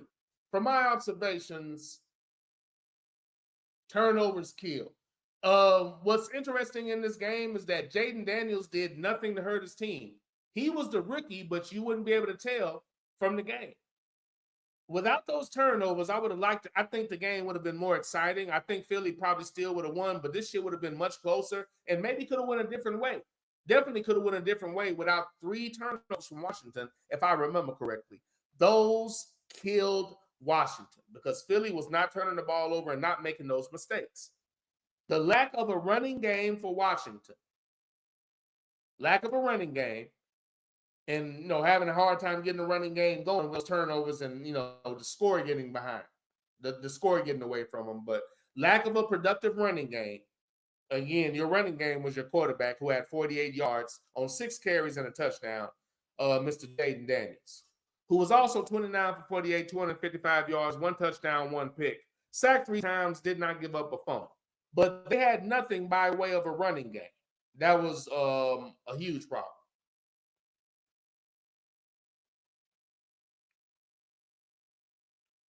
But when there were no turnovers, when drives weren't interrupted by strips and fumbles, the first turnover from a receiver had the ball, got stripped. I think it might have been Brown, number 8. I'm trying to remember the other. There were 2 more. Eckler got up and got the ball punched out, and there was still 1 more. I know Jaden had 1 pick, and I'm trying to remember what happened with that. But there was I think there was 1 more fumble, and I can't remember who did that, but these were timely fumbles that absolutely killed Washington. But when there were no turnovers and Washington just had to have it, outside of some good defensive sequences from Philly, if you notice at the beginning, the first series, Philly was it. They started out very strong in Jaden Daniels' face. At no point did he get shaken. Was he shook? He was not shook at any point. He calmed down, steadied the ship, picked up a first down, and kept the drive going. It in multiple 4th down conversions, and they ended in a field goal once they got close enough for a reasonable field goal. They converted about 3 4th downs on that first fucking drive. The defense stepped up and held them to a field goal, but they held the ball and drove the ball. Outside of a couple of possessions where Philly stopped them defensively, and I literally mean a couple, and the rest of the stops were all those turnovers, which counts because they were punching the ball out. It's the same thing. But outside of those turnovers that were not from Jaden Daniels, outside of the pick, when I can't remember the circumstances in which the pick happened, but outside of those, they really didn't have a problem. They were moving the ball fine, almost to the point where you felt like the drive was going to end in some type of points because the turnovers were what killed those drives every time. So, I mean, without those, who knows? But a lot of those were forced fumbles and punch outs from the Philly defense. That's coaching, that's execution. Great job by Philadelphia defensively and offensively. But Washington put up a good fight. Defensively, they had a hard time stopping Philadelphia, and those turnovers didn't help. I think Philly might have scored a touchdown on every turnover. If not, 2 out of the 3 for sure. 2 out of the 3, I know they scored a touchdown, but I think they got a touchdown after every turnover. So they got 21 points out of those 3 turnovers, and that killed Washington. But nice effort from Washington, but you just cannot turn the ball over. Individually, let's not shortchange him. This is a rookie quarterback playing beyond his years. A lot of things coming to coming together to make that happen. But right team, right situation, right coach, good old line, and a game plan that was aggressive and not coddling him and not allowing him to play. Because believe it or not, if you would have bottled him up with a bullshit offense, you would have never seen any of this, and he just would have been labeled with the same needs to develop. I'm not sure if he's that guy bullshit that a lot of people like him are subject to. But with what he accomplished this year, you can't deny Mr. Jaden Daniels. Now, again, in retrospect, there's a team called the New England Patriots. Now, okay, really, fuck it. And this has a lot to do with the organization, too. For example, would Jaden Daniels have done that with the Chicago Bears as they were constructed? So, again, it might not have looked like it, but it was kind of a blessing that he didn't go there because I think it's the organization. Washington, as an organization, proved to be a better environment for a quarterback to be successful. So I'm not going to sit here and say, I will say to a degree, what I'll say is the same thing that myself and ABM said before the draft when we were doing a show in the first round.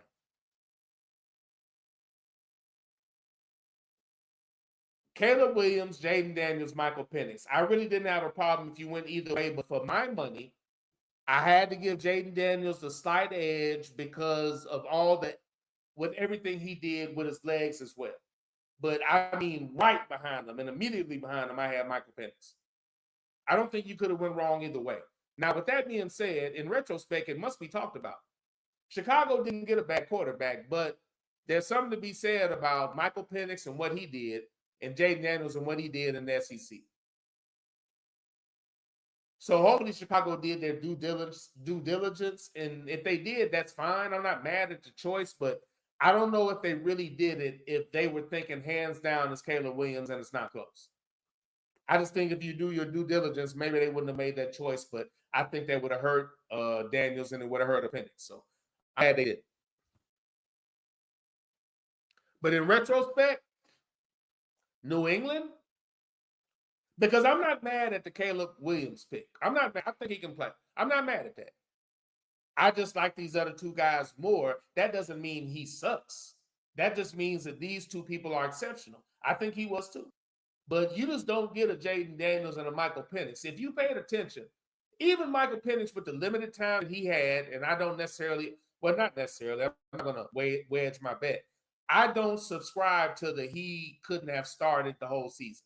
I don't believe that. Now, if you wanted to, maybe he could do 4 games. But do I think he could have played the whole year and been even further along? You damn right I do.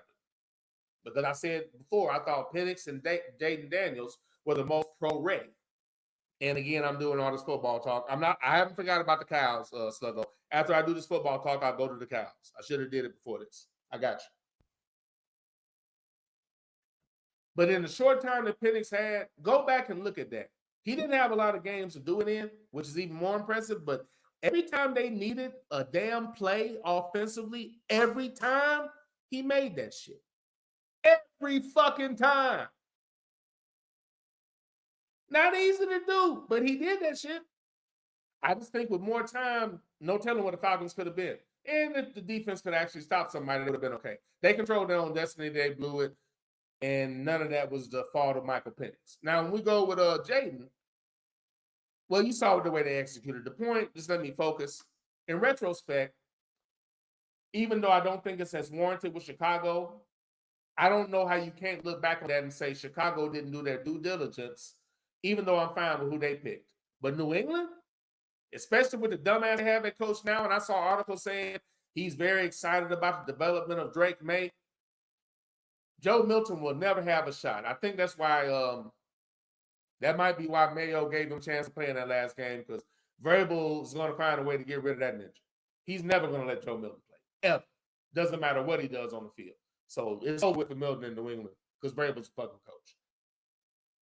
But Drake May being taken before Jaden Daniels and before Michael Penix is a fucking joke.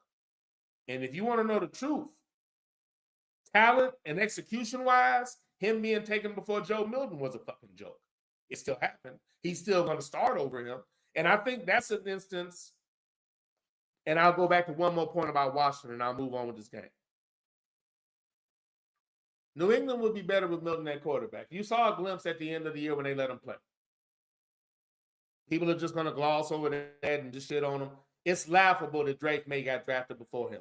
Fucking laughable. Based on the way they played that year in their respective teams and in the offices they played in. It's laughable. It's a fucking joke. Secondly, Washington is the opposite. During the draft, they did something that I didn't like, and I criticized it. It might have been during the draft, and maybe it's the second day. But they drafted Luke McCaffrey, Christian McCaffrey's brother, at receiver. But the problem was they did it way too early. There were real productive receivers still available when they did that. And they didn't have a lot of picks. Waste of a pick. Now, what I'll give Washington credit for is they didn't try to force him in the lineup, maybe early in the season. They didn't. I was talking to ADM about this earlier. They didn't try to force him in the lineup and slow down the production of the offense because they drafted him in the wrong place. They put him on some punt and kickoff returns. They might put him in for a play every now and again. Early in the year, they were designing plays for him and shit, which was really stupid. There were playmakers available when they did that. So when they did that, that's another thing that caused me to believe that Washington was going to be on that bullshit, and they weren't necessarily going to be a team that was going to be able to compete because they drafted him when there were real receivers available.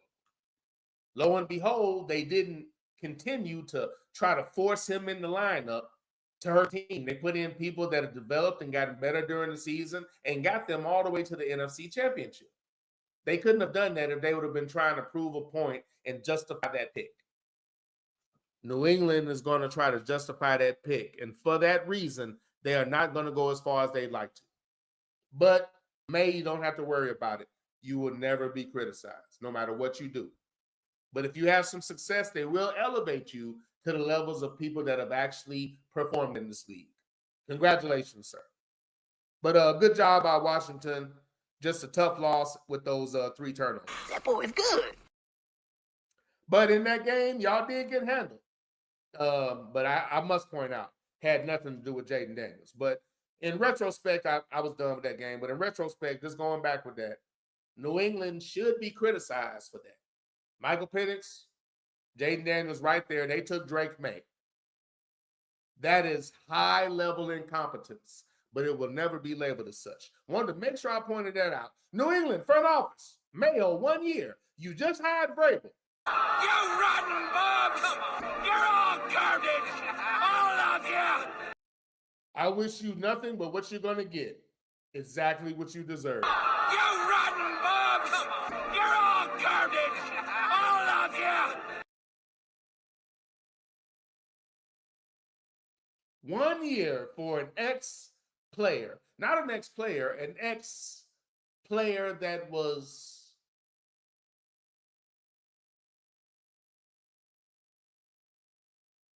one of the key players when you were making your runs. Mayo was a player, not a piece, not somebody that helped out every now and again. He was a player. And that's how you treated him?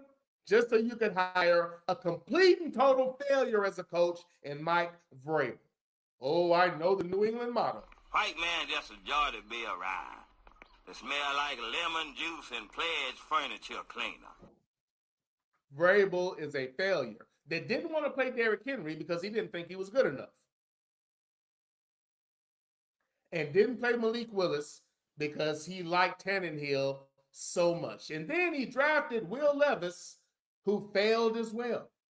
Thank goodness Malik Willis got to come. He got to play with Green Bay, win every game he started, and then come back to Tennessee and whoop their motherfucking ass in front of the entire crowd. Great job by Green Bay. I'll always be good with them because they picked that man up and allowed him to go back and show out. Great job by that coach and that team. And Tennessee got what they deserved. A quarterback that was leading the league in turnovers before they put him on the bench. Drafted by this dumbass that New England has hired because they like him on a personal level. White man just a joy to be around. It smell like lemon juice and pledge furniture cleaner.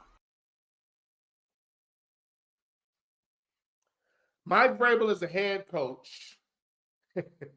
Okay. Have fun with it. He'll get nothing but positive press, and no matter how the team does, they're not going to talk about them the way that they talked about the Chiefs this past year when Mayo was the coach. Not sure why, but something tells me the coverage won't be as aggressive, even if they have the same record or worse. Something tells me that's how it's going to go. This is the Underground Railroad Show with that ninja. Not on the network. I was about to say again. I'm trying to get out of it. A lot of you house niggas are scared. You black, you live in America, you in trouble. I can't get you in no trouble. Keep trying to shout out a network that's no longer functional.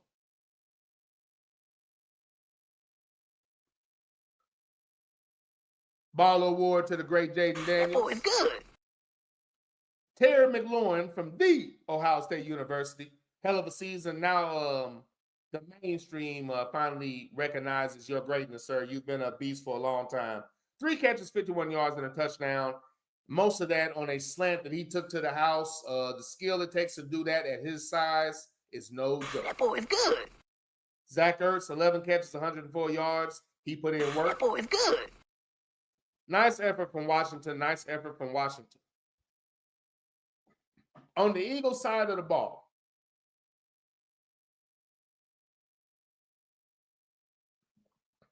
first damn play from scrimmage for the offense. Saquon Barkley to the motherfucking house. First of all, I love the play. You come across with the rip motion.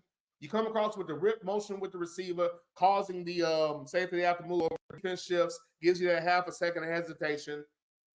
You send the motion with the offensive line again, so the defense has to read their keys and take that step. You then do the counter step and pitch out to Saquon Barkley on the backside, who comes up and through a hole with a lead blocker. And once he gets through, one missed tackle that he half steps through, a second missed tackle. He then hits the B button and spins.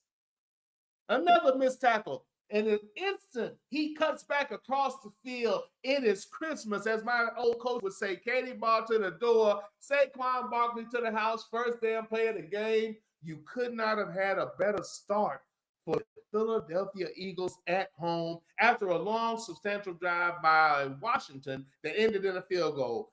The Eagles simply come back with a nice counteraction play, and Saquon Barkley takes it to the house after missed tackles that they were missed tackles because of his strength, his high knees, and his B button spin, and consequential in eventual cutback to where he outran the defense to the end zone. And once he got into the end zone, he told the crowd and his team, calm down.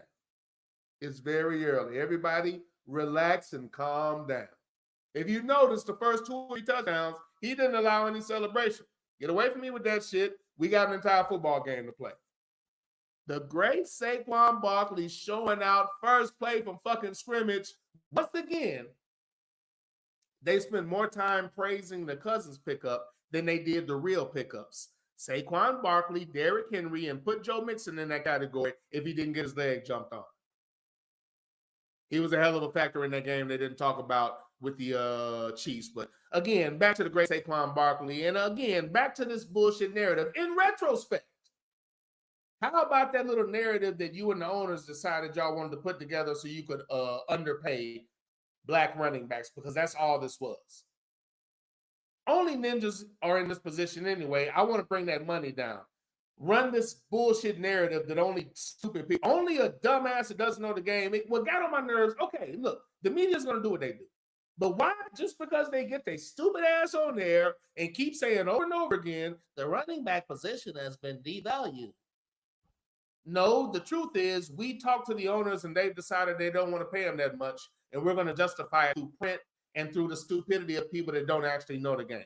Nobody that actually understood the game ever believed that stupid shit. You blind motherfucker. If you want to say we're going to pretend like running backs aren't valuable because the owners don't want to pay them, you could have said that shit. That was accurate.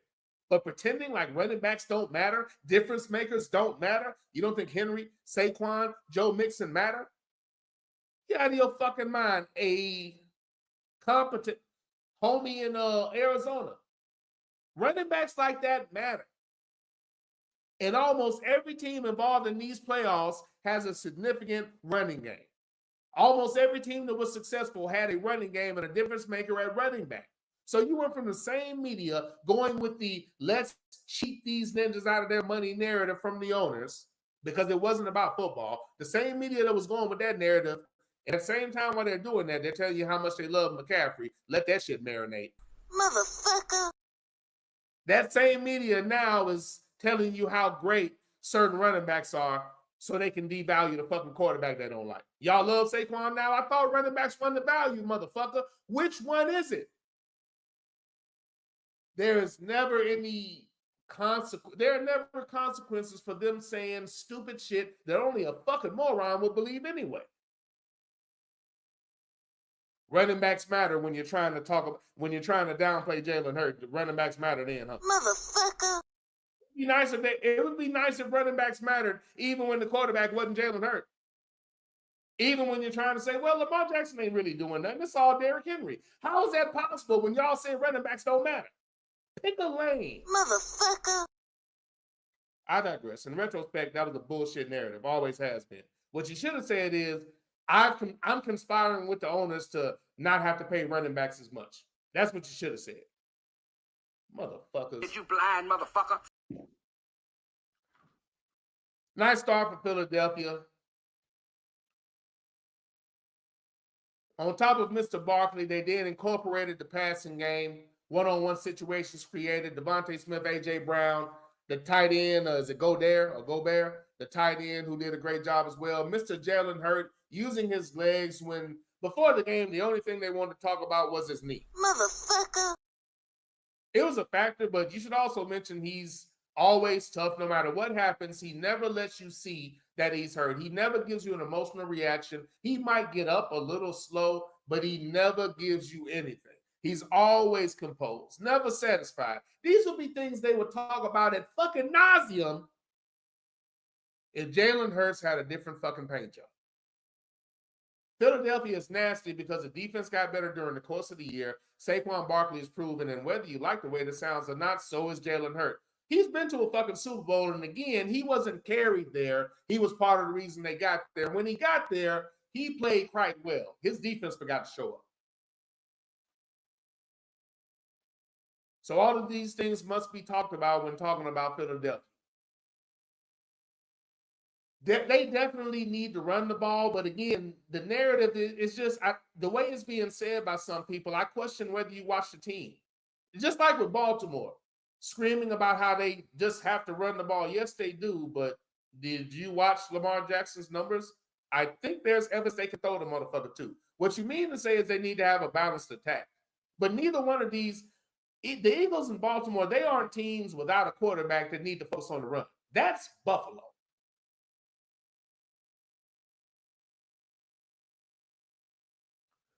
So that's true, but you need to say it in a way to make sure that you understand that they have real quarterbacks. They're not Buffalo. Buffalo without balance is dead. Hurts and Jackson have proven that they can win the game themselves if they need to.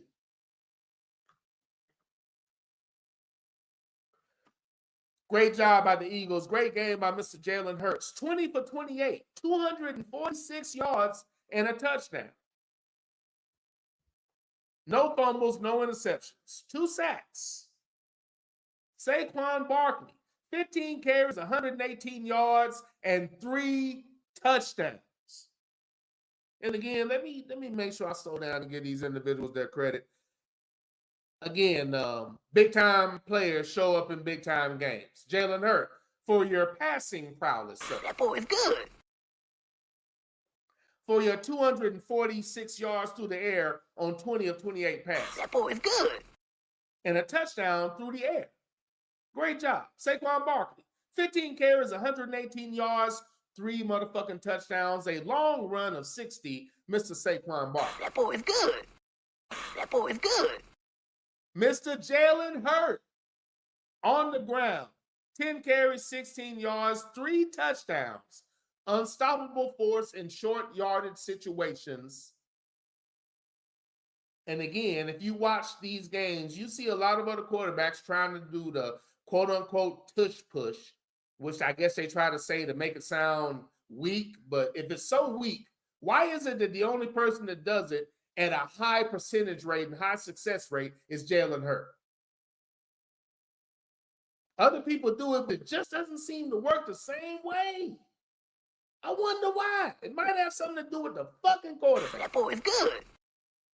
With that being said, I wish that on the goal line they would reward their running back, bring in a fullback, jumbo package, 2 tight ends, and let your running back run the ball in. I think that should be the motto for most teams. I understand it with Philly because you can't stop Jalen. I'm not mad at him scoring. But you should reward your running back on the goal line. You should, in my opinion. But these other teams doing it, they're not even getting in the end zone because they're just breaking their neck to make their quarterback look good. This will be a factor in the game we're about to discuss. But big-time players show up in big-time games. Excellent job by Saquon Barkley and Mr. Jalen Hurts stepping up for their teams. A.J. Brown, 6 catches, 96 yards, and a touchdown. That boy is good.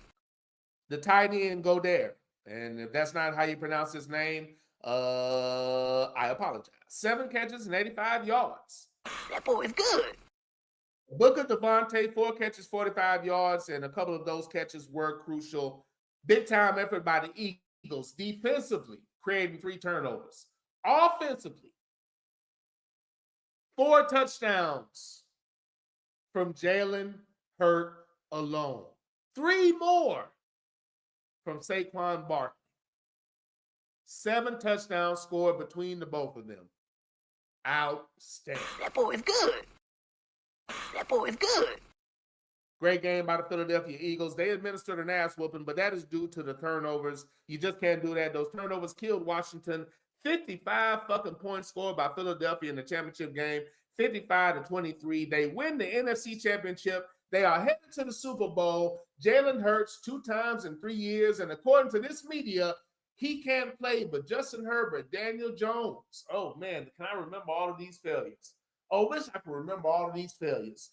Oh, there's so many. It's such a long list. Let's just say Mr. Jalen Hurts.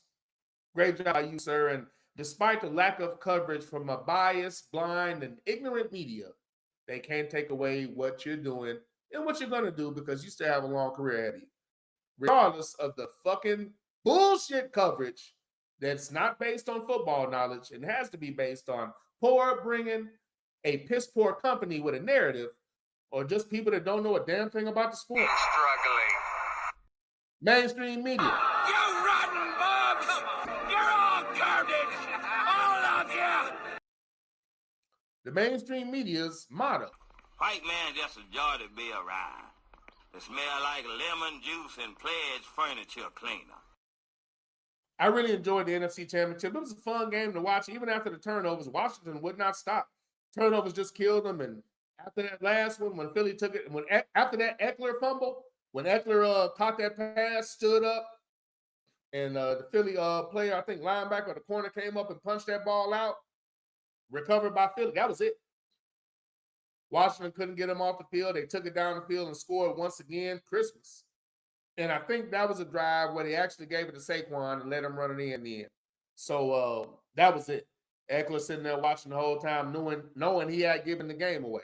Because up until that point, Washington was about to try to go down and score again, and everything was still viable at that point. So great job by the Philly defense, man. Great team effort, great win, and a great game. And either way, I couldn't really lose in this one. I was going to get an outstanding rookie quarterback in the title in the Super Bowl, or I was going to get Jalen Hurts going back again.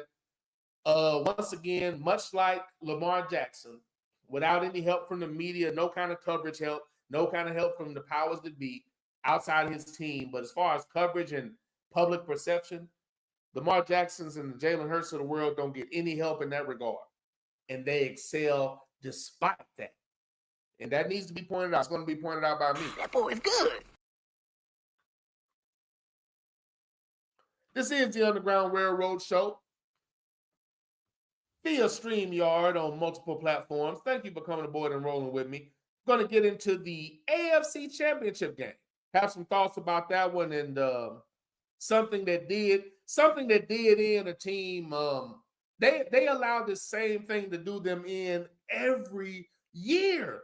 They allow the same thing to do to the men every year, and I have to talk about it. As they were doing it, I was saying, it can't go down like this. It just can't. And we have a few chats in here. Let me get to these. One quick second. Don't have a cough button. And I don't have the, you know what? Okay, you know what? I can do this. No, I can't. Oh, yeah, I can. I can do this. How about this for a cough button? Let's do that. Oh, there you go. Ninja, I heard this show is about the top 5 horror films where a black person...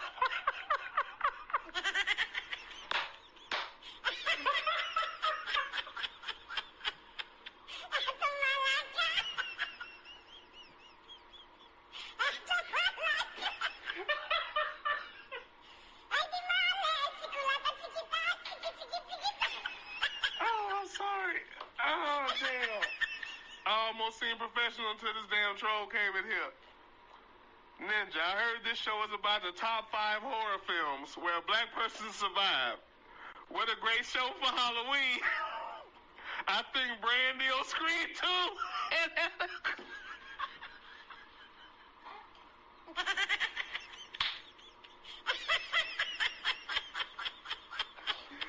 the hell did you take the time to do that much research?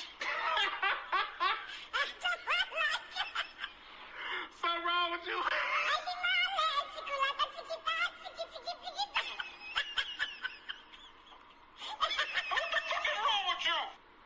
Oh, damn. Oh, I can't stand your ass. I'm sorry. This is the Underground Railroad Show with thatdigitalspreaker.com. I'm usually a lot more professional than this. My apologies. Let me get through this. But this is brilliant. Ninja, I heard this show was about the top 5 horror films where a black person survived. What a great show for Halloween. I think Brandy and Scream 2 and LL Cool J and Halloween 2 should be towards the top of the list. This should be good. How do you keep up with all this?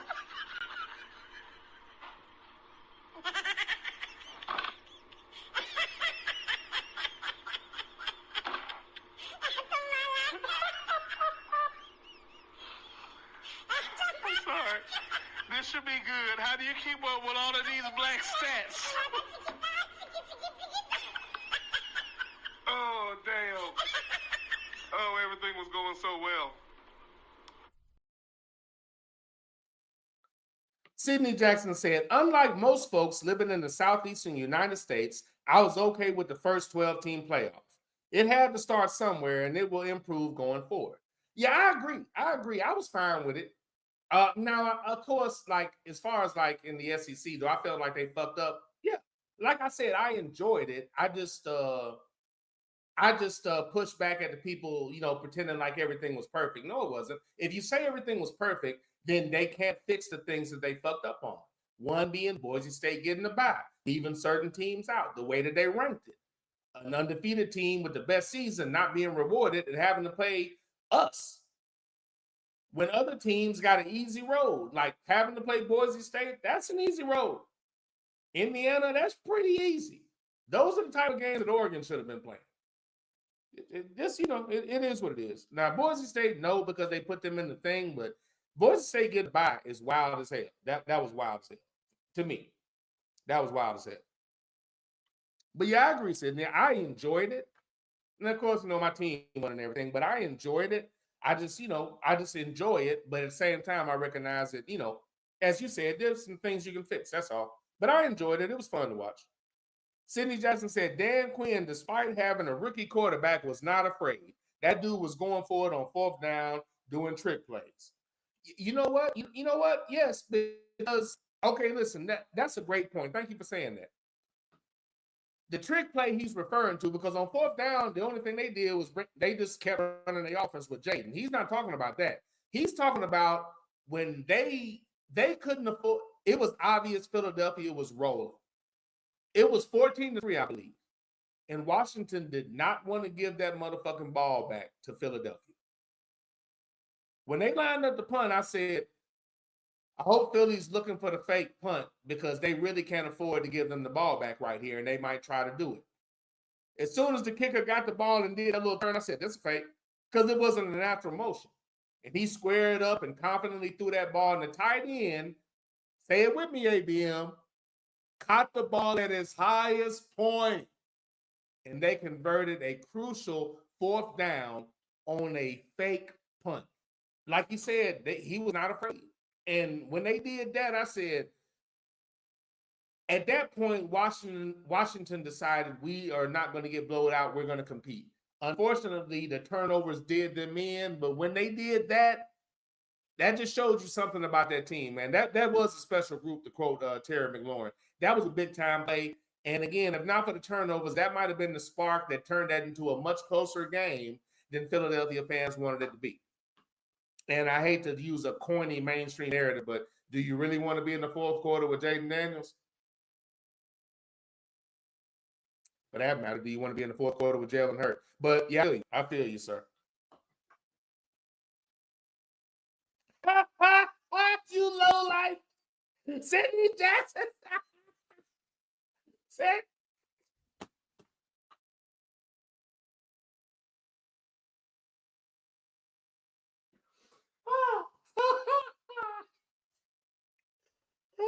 Sidney said, "Pivotal is a shorthand for pivot table." You're a goddamn genius. That's the most outstanding answer I've ever heard. You must have a goddamn IQ of 160. Pivotal. Just in the moment, pivotal kept coming out, and I was trying to say pivotal. Pivotal is shorthand for pivot table. You're a goddamn genius. That's the most outstanding answer I've ever heard. You must have a goddamn IQ of 160. Inside joke. Boy, you ain't shit. Sluggo said, "Facts, Sidney," and Jaden was executing those 4th down plays. Man, yes, he was. Yes, he was. He was executing those 4th down plays. And the whole time I'm like, this ninja here. I'm just shocked that Washington was the team to put him in that position. Amen, preacher. Rough Buff said, "When did women's 3-on-3 full court become a sport on TNT?" Huh, really? Sidney said, "Rough, this is the first year for the MIT.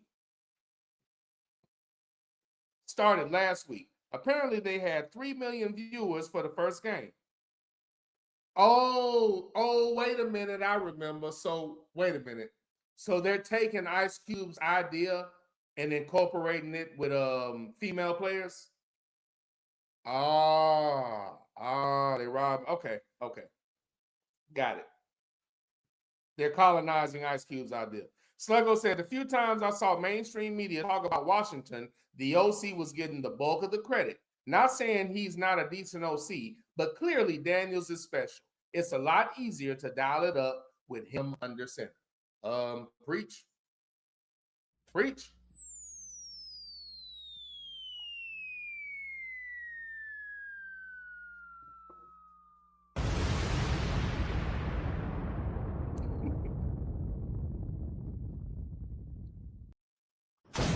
Amen, preacher.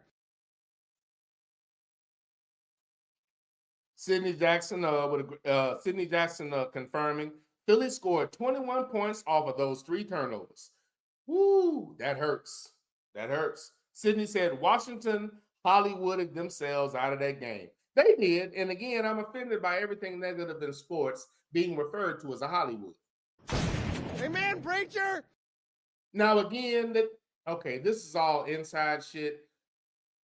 Jungle Brothers started this Hollywood thing, and ABM took it and ran with it, and everybody else in the chat room has continued to run with it. It's a lot of detail I'm not going to get into right now, maybe after I get through everything else, but it refuses to die. Even though it's not necessarily in my chat room all the time, now it's in the text thread and everyday conversation. Anytime somebody does fumble or something negative, interception in sports, it's a Hollywood. Who raised you? Can't say that I care for that. JBJ said, "Are you still talking about the Ohio State's victory?" I don't have any of those sound bites, sir. Yes, I am still talking about the victory for The Ohio State University. As I said earlier, It's my house. You know what it is? And if you don't like it, you get the fuck out. Who raised you? as I told you, sir, this is how it's going to be. Okay. Again, I got to build my soundboard back up, man. Where am I? JVJ about to hit me with all the sound bites that aren't in here yet. Again, I'm working on it, man. I'm working on it. It's going to take a while before I get the soundboard up to par. It's going to take a while. Keep in mind, Spreaker had 500 slots. I had all 500 slots filled. Now, were all of it sound? Were all the slots sound bites? No. Were a minimum of 300 of those slot sound bites? Yes. Is there a chance that at least 400 of those slots were sound bites? Yep. I'm not saying all 500 were, but I probably had a minimum of 400 sound bites, dude. In all seriousness, it's going to take a minute. It's going to take a minute. Bitch, are you for real? Get your ass down. Okay. I'll remember, sir. I'm going to get these sound bites. I'll remember. What am I sitting on? 30. I keep the temperature where it's at. A little warm in here. I might pop this door. Sidney Jackson said, Jalen Hurts stat in his 7 playoff games, Hurts has 3 turnovers. 2 last year against the Bucks. 1 in the Super Bowl when he got careless and dropped that snap. Yep, facts. JBJ said, I tried to send somebody stop that ninja and got a message saying my message was being audited and would not be sent. Come on, man. That's a brilliant spirit. Yeah, facts. And again, I know I don't have those either. I'll work on it, sir. But your chats are reminders. Sidney Johnson said, JBJ, this Twitch chat room is heavily censored. Yeah, it is. And again, another side note. Let me bring this up and let me see. Oh, I know why. I got these thermals on. That's why. Okay, that ain't even, that's me. Excuse me, I'm adjusting. I'm still rocking these damn thermals from earlier. That's okay. It's all good. All right, where we at? Yeah, that room is heavily censored. And a side note, too. A side note.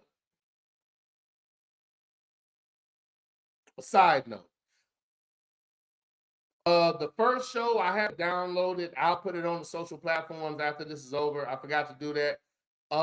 Every show after that, again, if I go over 2 hours, which I'm probably going to do damn near every show. So if I do that, it won't be on Twitch, but you can go to YouTube. That Ninja on YouTube. Now, I'm going to, I tried to look it up on somebody else's thing and I was trying to show it to them and I couldn't find it. But if you look up that Ninja, you should find it. But then again, I tried to look it up on somebody else's shit and I saw everybody's shit but mine. So it's hard to say. But if you go to my page, it says That Ninja, you can see the show. It's on there now or whatever. But any replay, you can go to YouTube and catch the replay, basically is what I'm saying. Because it's not going to be on Twitch, but you can go to YouTube and catch the replay.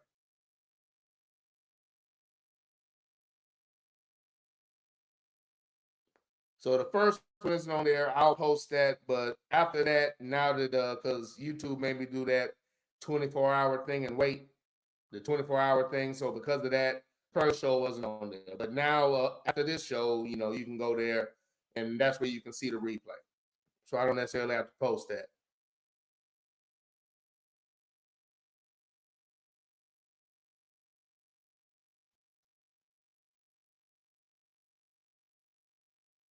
And this is the Underground Railroad Show.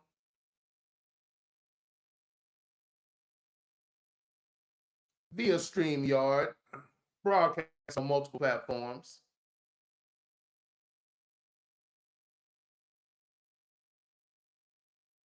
And again, any pauses and whatnot are due to me figuring things out. Where we at here? Yeah, the Twitch chat room. The Twitch chat room is censored. There are certain words you can't put in, JBJ. You're gonna have to be clever with that. But again, I should be able to get away with it with sound bites, and hopefully, what I'm gonna do now, I haven't been as disciplined as I should. I'm gonna try to really get in here and keep filling in sound bites. Try to do some every day. But even when I get them in here, the way this thing is set up, it's just not the same as Spreaker. So my ability to grab things is quick. It's gonna be compromised. It's all good though.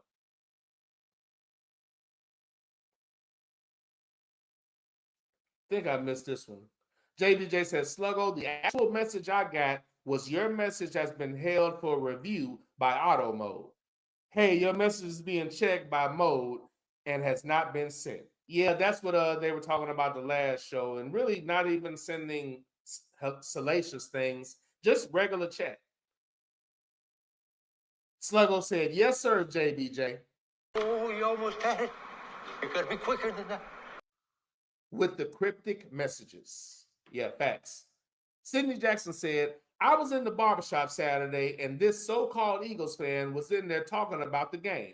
I can tell he was a clown who gets his takes from the four-letter network. This fool actually said they should start Pickett's so they can open up the passing game. If Pickett could really play, he wouldn't have wet the bed the last time against DC. If Pickett could play, he wouldn't be in Philly in the first place. Finally, Hurts can throw. The offensive scheme is to run a lot more than throw. Yeah, facts. Again, let me elaborate on what you just said, but that's the difference in being a fan of the game and being a professional TV watcher that doesn't have his own opinion.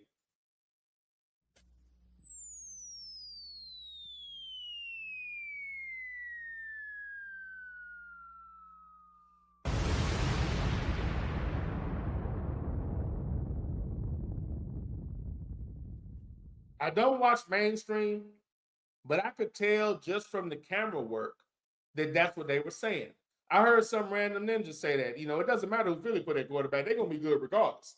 I just looked at them like, okay, this is another one of those TV watching motherfuckers. Again, like I've been saying, it doesn't matter what Jalen Hurts does. All year they've been trying to shit on him and replace him. Even when the game started, it was a stupid ass statement. It said Jalen Hurts will start.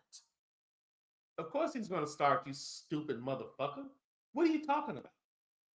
Once again, Kenny Pickett couldn't play. That's why Pittsburgh let him go. You had nothing to say about him the whole time he was failing, but you had so much to say about the way that Justin Fields played. I wonder why.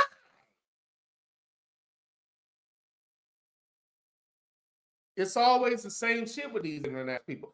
It's just, for me, I don't get it. I don't know why anybody would take them seriously. They don't even pretend to not be biased. They don't even pretend that they're not.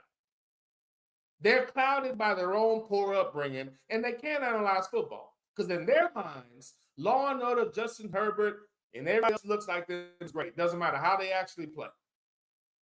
Jalen Hurts is going to a second Super Bowl because of the way that he plays, and they still don't see it. The whole narrative this year has been, oh, Saquon, which is fine. But they're saying it in a way to say it's all him. It has nothing to do with nobody else on the offense. Motherfucker, please.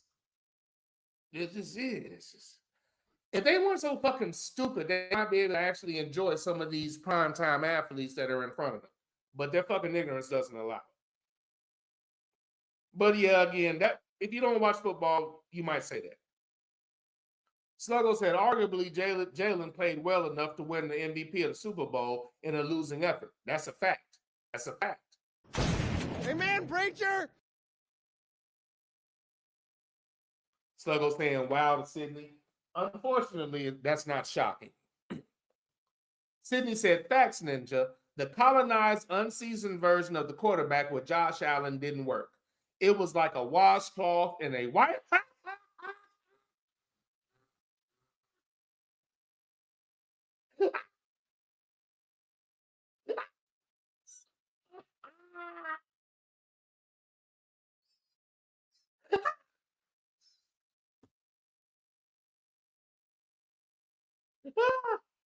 You hear you? I hear you.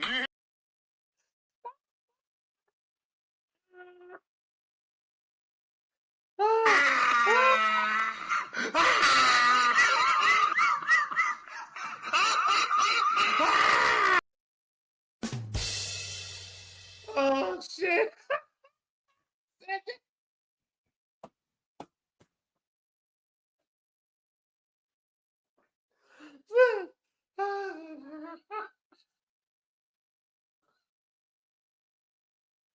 Oh, oh shit. Hey, who raised you? Okay. Okay, I'm good. Sidney Johnson said, "Facts Ninja, the colonized, unseasoned version of the quarterback with Josh Allen didn't work. It was like a washcloth in a wash." The truth is for everybody, but everybody might not be for the truth. The truth is for everybody, but everybody might not be for the truth.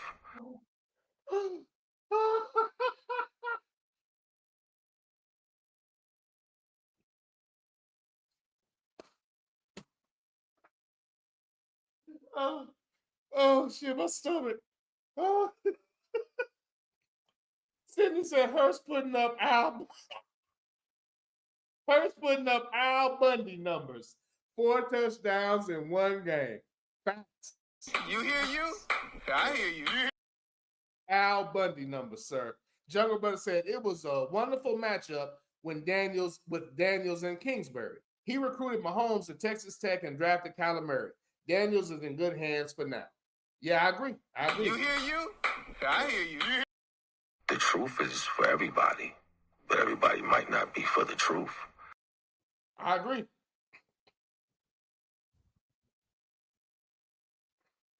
And again, with this level of success, you would hope they wouldn't change anything.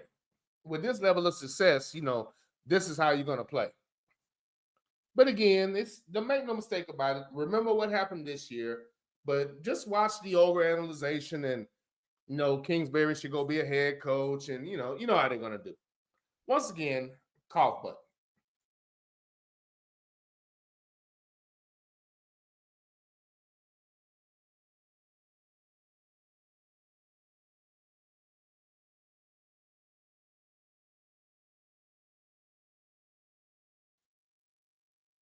Jungle Brother said, Disney owns TNT now. They've already ruined that channel. Jungle Brother said, Pickett's last start, he passed for 143 yards. Week before that, he passed for 143 yards. Open what passing game? That dude at the barbershop is the genius. Hey, Jungle. You saying that guy at the barbershop? You're a goddamn genius. That's the most outstanding answer I've ever heard. You must have a goddamn IQ of 160. You're a goddamn genius. That's the most outstanding answer I've ever heard. You must have a goddamn IQ of 160. Okay, Jungle Brother, I got you. That Jungle said, that ninja, use hashtags on every show with your name. It should activate the algorithm for folks to find you in the search bar. Okay, sir, thank you for that. But again, that's what the media does, though. He didn't do anything, but they talked about him like he did. And people that don't know the game repeat it. Just like the person I said that said they can put anybody at quarterback. No, they can't. Y'all just, I understand that everybody doesn't know football, but I don't understand why people that don't know football always try to talk about it like you do. You always say stupid shit like, I was thinking about this. No, you weren't. You were watching TV and you're about to repeat it with a couple of black phrases in it. That's weird to me. I don't understand that. Don't get taught, learn. When you hear that shit on TV, how about chances are you got a computer probably in your fucking hand or your pocket. You can use that for, a lot of things. You can actually check behind what they're saying. If you do that 2 or 3 times, you're going to discover that they're literally lying. After that, you might say to yourself, why am I listening to these people? That's where you actually will get to if you start thinking. But, have fun with it. They do that all the time. There's nothing to justify that statement, but they'll just say it. Cam Newton broke the rookie passing record in the entire summer. All they said was he couldn't throw. You know what people that don't know football said? Cam Newton can't throw. You know what he did the second year after breaking the rookie passing record and throwing for 4,000 yards? He threw for over 4,000 again. You know what they said? Cam Newton can't throw. So either these are the dumbest motherfuckers on planet Earth, or for some reason, if the quarterback's not clear, they just can't seem to see that he can play. There are too many instances where superstar quarterbacks run out of the league before their time, were never looked at as a good NFL prospect by these dumbasses in the media. And every time somebody they pick fails, they just let him fail quietly. Daniel Jones is the latest. He got let go. He failed completely, not one word. The only thing they have to say about him is he would be great here. He would be great here. I'd love to see Daniel Jones on this team. I'd love to see Daniel Jones look like an NFL quarterback. How about that? Daniel Jones would be great on this team. Who told you that? Who told you that?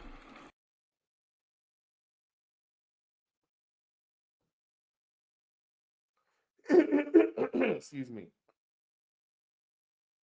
Sydney said, preach, jungle.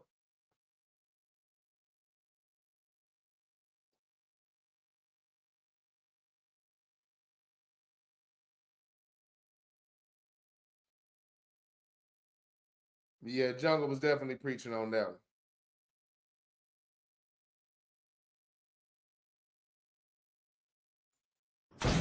Amen, preacher! We have the greatest from South Central on the train. Yeah, man. What's going on, sir? I would ask you about your merry-go-round coaching carousel, but I can imagine how you might feel. But thank you for coming aboard, sir. Let's dive into this AFC Championship. Rough Buff, I'm sorry you have to witness this. AFC Championship, Buffalo Bills taking on the Kansas City Chiefs. Kansas City wins 32-29. Ends up being a really close game. It started out, Kansas City was about to get loose. If I remember correctly, a Buffalo turnover had them in position where they were going to get loose. It was 7-3. And I felt like Kansas City, I can't remember if they were about to go up 14-3 or they were up 14-3, and I felt like they were about to go up 21-3. But Kansas City had the lead. I think they maybe had got a turnover or a defensive stop, and they were driving the ball. Fumble from, God, I think one of the receivers. Huge turnover. Now, this is what Buffalo did in this situation. And this is the Underground Railroad Show with that on Spreaker.com. And let me make sure I don't forget about any other side seasons. Getting used to the format. Make sure I don't forget about anything here. Speaking about this game, Buffalo did themselves in, but this is something they did early. And I said this all year. It's not any type of Nostradamus type thing, but Buffalo is having a good year because of balance, because they're not trying to put Josh Allen in a position to do everything, because he's not built for that. Never has been. He may get there one day. He's still not that guy. So they've been balanced, and they've had a better year because they're utilizing the running game, and they're not putting everything in his hands. And because they're utilizing the running game and having balance, again, when they're having their best games, Allen has around 26 throws, and they have about 23 runs to 25, 26 runs. They have balance. This limits his opportunities to make mistakes and give the football away. Something he's had a problem with over the years. You wouldn't know that listening to the mainstream that tells you things like Kenny Pickett should start over Jalen Hurts. And again, I question people's football intelligence, because honestly, if the media gets on TV and says dumb shit like that, you go to the barbershop and hear dumb ninjas repeat it. And after Jalen Hurts does what he does in the championship game, which he had nothing to prove, but the fact that he would have to do something like that to remind your stupid ass that he could play, I don't understand. A couple of games here and there being highlighted means nothing. What's the fucking team record? What has he done throughout his career? What happens every time he's in charge of a football team? That team seems to fucking win. Maybe, just maybe, that has something to do with his black ass. Maybe. I digress. When Buffalo got a hold of this football, they lined, and again, let me go back to the beginning. The first possession they had, and I think Buffalo got the ball first. The first possession Buffalo had, they weren't run heavy. They were doing a lot with Josh Allen. They got stopped after moving the ball a little bit, punted the ball. They might not have moved it much at all. Kansas City got the ball and took it down the field and scored. I think Buffalo came out and did the same shit and gave the ball up. Kansas City was driving, and maybe that's when the fumble happened, or maybe they scored. It's hard for me to remember right there. No. They fumbled when it was 7-3 because Buffalo scored and they were up 10-7. So it was 7-3. It looked to me like they were about to go down and score again and had a fumble. When Buffalo got that 7th possession, they gave the ball to James Cook and let him work. Multiple handoffs, maybe 7 to 9 on that drive alone. They even threw the ball to him. And it was maybe the first quarter. They didn't give the ball to him much, maybe 3 times. Maybe it was the first half. I think it was more the first quarter. But when they finally gave him the ball, they moved the ball down the field and scored. And I believe that's when it was 10-7.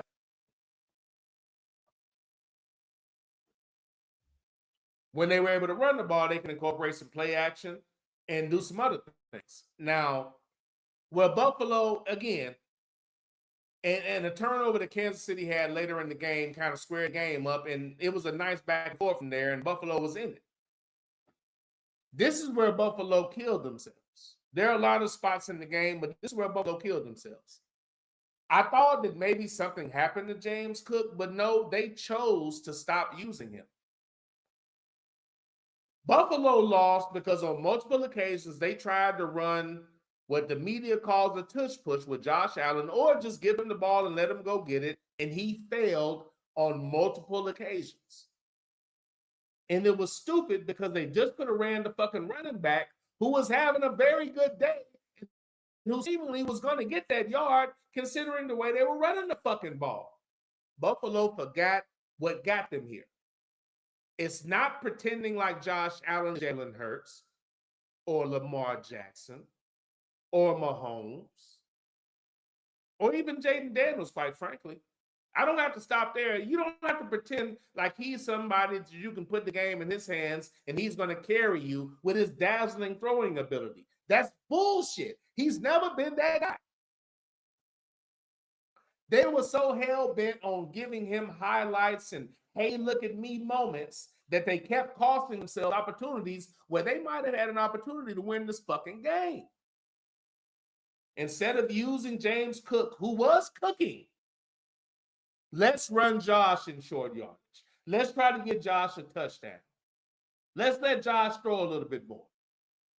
There were several situations in short yardage where they were doing that dumb shit with Josh Allen. And again, as it was said by Sidney, he's not Jalen Hurts and it's not working. So you can start with the tush push shit. If that was the case, then every team could do it. It doesn't seem to work for every team. Not when you're playing the real defense. Secondly, when they started moving the ball, the game was a nice back and forth. This is the second half, third quarter. It might have been the fourth. Just one drive in particular. And it ended up in a field goal. They were in the red zone. And when they got down there, not only did they not run the ball one time with the running back, James Cook wasn't even in the game. They had the other running back in. James Cook had a great game, and they just stopped using him. They just stopped. They were in the red zone. First play, Josh Allen run, trying to give a touchdown to somebody you like. Second down, you had him throwing the ball in a tight window in the red zone. Like that is his forte. Third play, I think it was another pass. They got nothing. Field goal. Now, granted, in the red zone earlier, he threw a nice pass to Curtis Samuel from The Ohio State University on some previous possessions. But even then, I was saying, why aren't you running with James Cook? They completely went away from it. They forgot about the balance. They wanted to make him a star, and that cost them. It was only a 3-point game. If you continued with your balance, using James Cook, running play action off of that, so you can run plays and throw plays on time, which is when he's at his best. Nice deep ball earlier in the game. Great catch. Big time play. Why didn't you just use James Cook and play smart? What Buffalo did looked like the same thing that Minnesota used to do with Kirk Cousins. I could win, but I'm more concerned with making Kirk look good. I should give this ball, ironically, to Dalvin Cook, but I'm going to let you throw it and let you throw interceptions and throw the game away. Instead of giving it to Dalvin Cook so he can walk in this red zone. Ironically, that happened in Minnesota with Dalvin Cook, and now they're doing it with James Cook in Buffalo. At the end of the day, and I hate that fucking phrase, but Buffalo reverted back to what they always do. I want to make this guy, excuse me, I want this guy to look good. I'm going to give him an opportunity to make plays, even if it costs my team the game. And that's what Buffalo did. If you would have continued with common sense, balance, using James Cook, stop trying to, hey, look at Josh Allen every time you need a short fucking yardage. It was stupid. Keep using your running back, dumbass. You could have bootlegged off of that, and his runs would have been more effective. But the whole, everybody knows it's coming, but we're going to do it anyway. The defense adjusted. They noticed that this man always went to the left behind the left guard when he ran that play, so they collapsed on that shit, and they kept stopping it. It was dumb. They should have used their running back, and those dumbasses might have won the game if they did that. But instead, I believe they hurt themselves and shoot themselves in the foot for the same reason they do every year. Go be a star, Josh. As opposed to playing smart team ball, which you need to do with that QB, you try to put it in his hands and you fucking lost again. That's on y'all, man. I think if they would have used James Cook in several of those situations, they would have scored, and it might have made a huge difference and made it very difficult on Kansas City. It was more important for you to try to make him look like the MVP instead of doing what was best for your team. Great job, coach. I don't know why you went away from Cook, but that was stupid. In all of those short yardage situations where you do your thing, man. It just wasn't smart. And now with all of that being said, this was a good game. But just looking at it from a football aspect, there were so many opportunities. You got to keep in mind, I don't like Buffalo like that. But they fucked themselves. If they would have kept it going with Cook and been smart about their play calling and their balance and just stopped trying to use, they did everything they needed to do. But when it came time for big plays, it was always, let's go, Josh. And I think that shit was to their detriment. Damn good game. I'm definitely glad Kansas City won. And let's not short. And then as I'm starting, let's not, as I'm talking about everything that Buffalo didn't do, make no mistake about it. The reason that Buffalo had a hard-ass time moving that ball has a lot to do with this fucking monster right here. And in retrospect, when he didn't have his contract, if you remember, it wasn't like a big feud. It wasn't like a lot of turmoil. He wasn't going to show up until he got paid. And if memory serves me correctly, if you think back on it, they knew how important this man was because he was in the owner's booth, if I'm not mistaken, while Kansas City was playing, and he was not signed yet, waiting for his money, or waiting for them to offer him the money. He was at the Kansas City game watching upstairs in the booth, so it's not like they were ever going to let that man leave. So again, being smart in retrospect, you don't let a Mr. Jones leave the building because he is a difference maker, and he has been a huge difference maker on one of the best defenses in football, and he made plays in this damn game, and Mr. Josh Allen became familiar with him on multiple occasions. That has something to do with why it was difficult. Another reason you have to have balance, use your running game to slow down the pass rush, and again, the running back was having a good game. I truly believe Buffalo fucked themselves.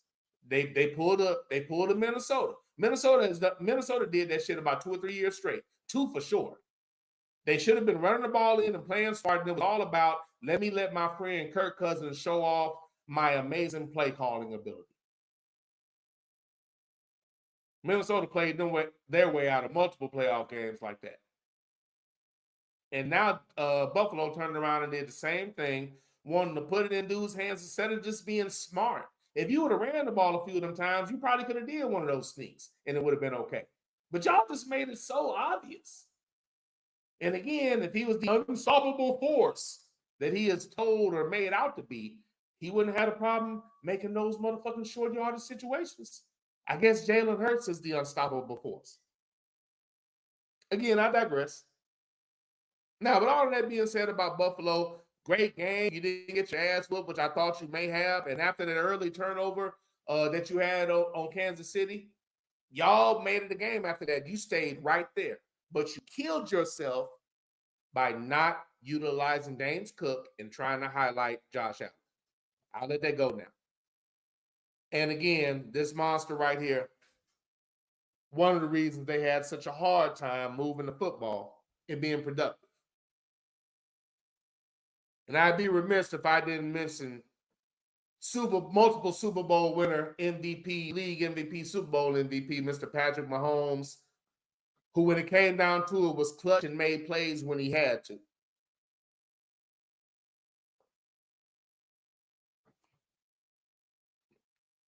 It's more about what Kansas City did than it is what Buffalo didn't do, but I was happy. As they were doing it, I was like, man, thank y'all so much for destroying your own chances by trying to highlight him. Now, what I was saying to myself, as soon as they started with that shit, I'm like, when it didn't work, after they ran it and it didn't work, I was like, so y'all actually about to fuck up this drive because you want to get a touchdown to certain people? Okay, I don't understand it, but do your thing. You're not going to get this opportunity all the time. Right now, your division is weak. Baltimore made mistakes they shouldn't have made, so y'all were in a position y'all probably shouldn't have been in, but man, y'all blew a golden opportunity. You were fortunate to get there, and you blew it. You blew your best opportunity to compete. Again, if you stay with James Cook, I don't know what happens. But Patrick Mahomes, when it came down to it again, Kansas City, to me, hasn't been the same offensively since Eric Bieniemy has been gone. That's just my opinion. They turned it on when they needed to last year and got everything done. But as I understand it, Eric Bieniemy came in as a consultant and kind of helped with that. They haven't been the same since he's been gone offensively. With that being said, they're in the Super Bowl. It matters, but it's worth pointing out. But a hell of a job by Mr. Mahomes.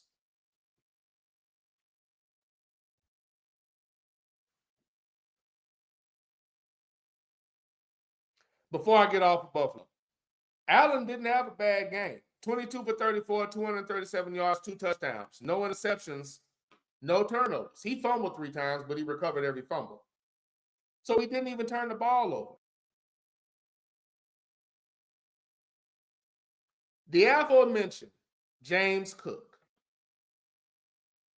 and I don't understand it, 13 carries, 85 yards, 2 touchdowns, and never saw the fucking football again.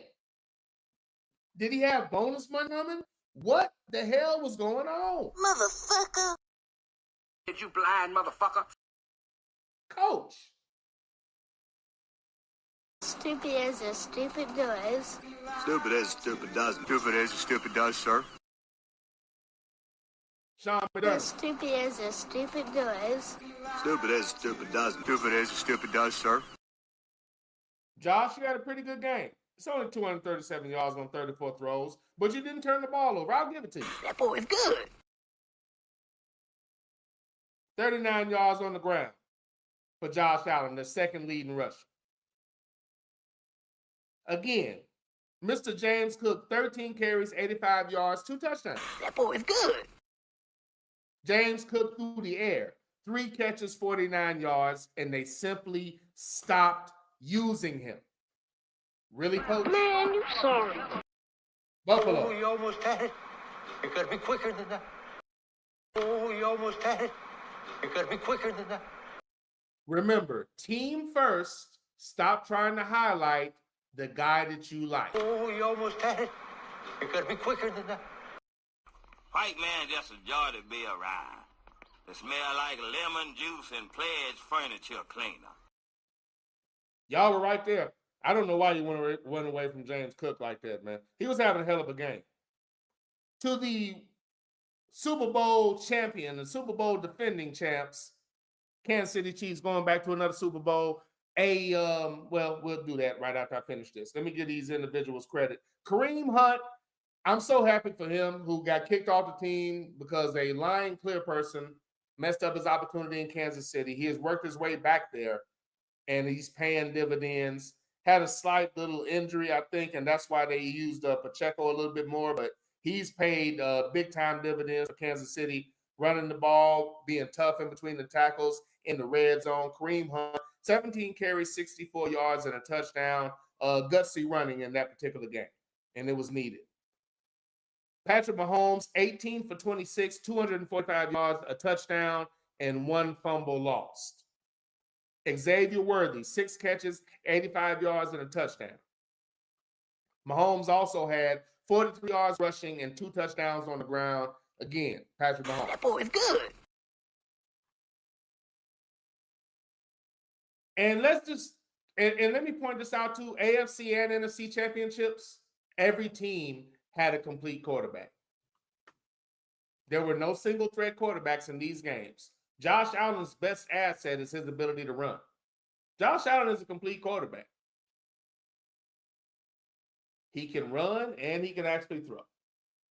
I'm not going to get into all the details. Of course, he's not Lamar and Jaden and Justin Fields and a multitude of others. He's not them.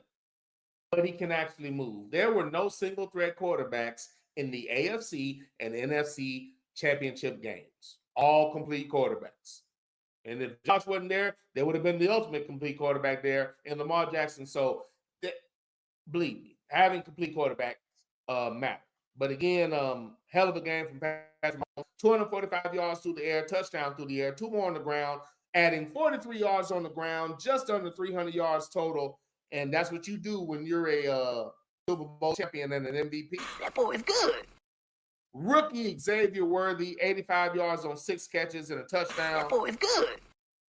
Juju Smith-Schuster, 2 catches and 60 yards. Nice contribution. That boy is good. Nice game from the Kansas City Chiefs as they move on to the Super Bowl. Nice gutsy win against Buffalo. It doesn't have to be pretty. Kansas City has once again made it to the Super Bowl. And I'm looking forward to it. Now, we have a rematch of the best Super Bowl that we've had in recent memory. And any true football fan should be happy with that. And all I can hope is that the Stripes stay out of it and allow this game to be played, which is what we saw for the most part in these games. Now we go back to what happened in Houston, it's a different story. But a couple of things here and there. But when you're basically not holding on both teams, not being overly picky in the defensive backfield, I don't have a problem with that. I have a serious problem when you're calling it one way and you don't call it the other way, which seems to happen more times than not. But Buffalo shot themselves in the foot. Great game by Kansas City. And I have the only Super Bowl that would have made me happier than this is if it was Baltimore and the Eagles. And you can throw in Baltimore and the Eagles. And the other side note, if Houston would have made it, I would have been good with that. But this is a Super Bowl I wanted, considering who was left. We have Philadelphia, we have Kansas City, and one of the greatest Super Bowls we've had in a while. And hopefully we'll get a rematch of and a replay of a great game with the best team coming out on top. We'll see. I just would like at the end of the game to say that was a great game. It was decided on the field. That's really what I want. It was a great game. It was decided on the field. I don't have to be detailed about that game right now. We got a while before the Super Bowl, who I'd like to win, all of that. I can wait on that. This is the Underground Railroad Show with that ninja on Spreaker.com. Let me check the chat room, and I don't think it's late yet. Let me get into these Cow Wars because I haven't done that yet, and we'll go from there. I may pull this train into the station, but see what we got here, if anything. Interesting chat room. Let's see. Read that one. Where am I at?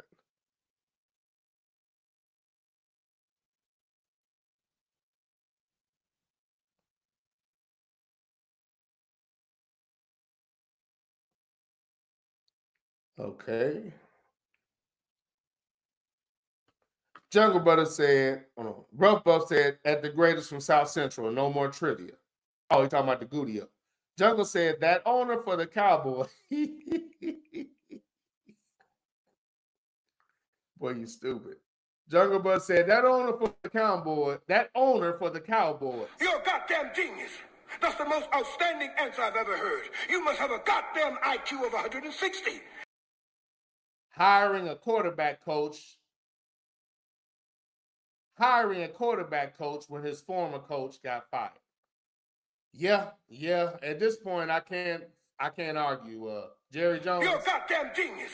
That's the most outstanding answer I've ever heard. You must have a goddamn IQ of 160. Sidney Jackson said, Josh Allen with his underdeveloped quads and slow. Josh Allen with his underdeveloped quads and long, slow twitch calves couldn't get those sneaks, but they never tried to get a ball back to Cook. They didn't. And it didn't make any sense. That was so dumb. I don't know why they didn't get the ball back to Cook. Sluggo said they never unleashed Allen.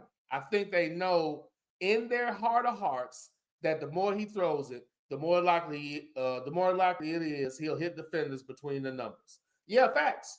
And he's proven that with his play on the field. Who told you that? My eyes told me because I've been watching them play. Sluggo said Cook had 13 carries and averaged 6.5 yards per carry. The Bills pulled a Hollywood for sure by not running it more.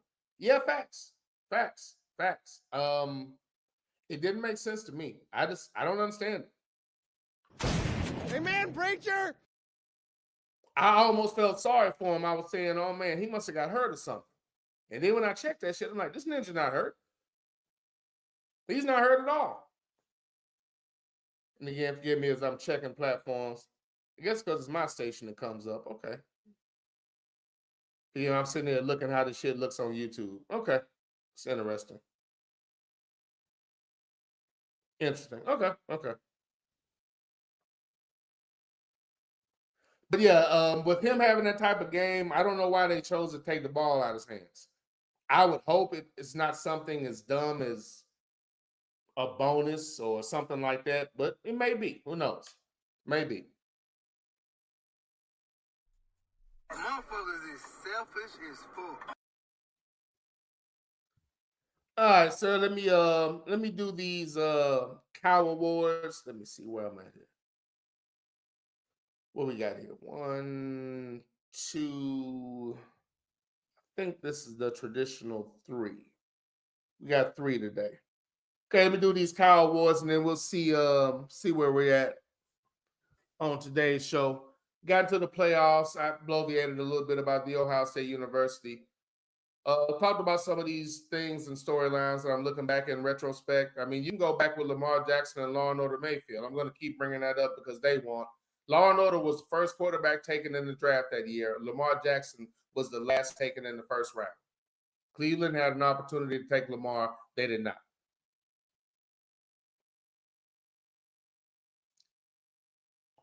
Law and Order failed in Cleveland. They blamed everybody but him. He went to another team, and as soon as he got there, all of a sudden they loved him again, and he should start. When he left that team, he went to the Rams, and once more, they loved him, and he should start. He left there, went to Tampa Bay, and once more, he's great. Bryce Young has received more criticism in 2 seasons than Law and Order has in what now? 7 or 8 seasons in 3 or 4 different teams? Once again, it's all positive press and then no job. Amazing how that works. And again, with these cows, I'm not able to use any of these effects. Man, you know what? Before I have to. I haven't even looked, but I haven't looked yet, but I'm going to get a couple of things in position before I do these cows. NC is the Underground Railroad Show via on multiple platforms. Thank you for coming aboard and rolling with me. Truly appreciate it. Again, just to reiterate, I realize that we have different listeners coming in. The Underground Railroad Show, the reason why I call the show that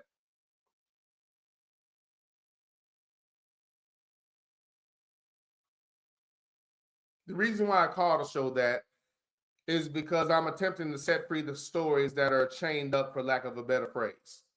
And again, just the things that we're discussing in football, just the constant, the really laughable resume of the mainstream who loves every quarterback with a certain look, 95% of whom fail. And even when the quarterbacks that they don't like succeed, they're still criticizing them and telling you that they're failing. Look no further than Jalen Hurts. Frankly, look no further than every quarterback not named Patrick Mahomes. If there's a complete quarterback with melanin that's not Patrick Mahomes, they're criticizing them one way or another. Even when you've done everything that Lamar Jackson has done, their answer to that is, well, he needs to win a Super Bowl. Let me explain something to people that fall for cliches and believe that narrative. They said Lamar Jackson was a running back or a wide receiver. They never liked him. Never. After multiple years in the league, they still didn't like him. After the first MVP, they still didn't like him. He's made a media entity that never liked him award him 2 MVPs.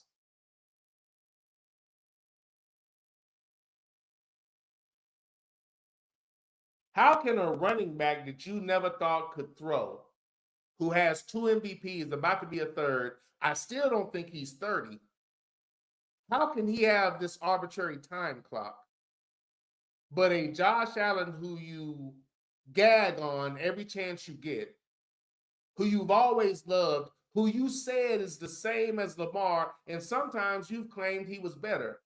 How the hell is it he doesn't have a time clock when you actually like him? He's great according to you. Lamar can't throw. He's a running back. How could he possibly have a fucking time clock?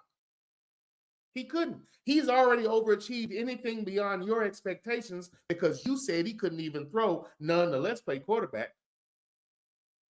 This man is a 3-time MVP, voted on by people that don't want to give it to him. There's no time clock on him. There should be one on Josh Allen. He's 1,000 times better than Lamar, according to y'all. Why doesn't he have multiple Super Bowls already? You know, like Patrick Mahomes does. It seems like every quarterback you predicted to do well doesn't make it, and all the ones you're ho-hum about seem to actually make a mark in this league.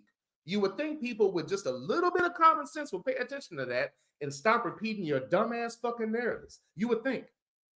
You would think. One can only hope and dream.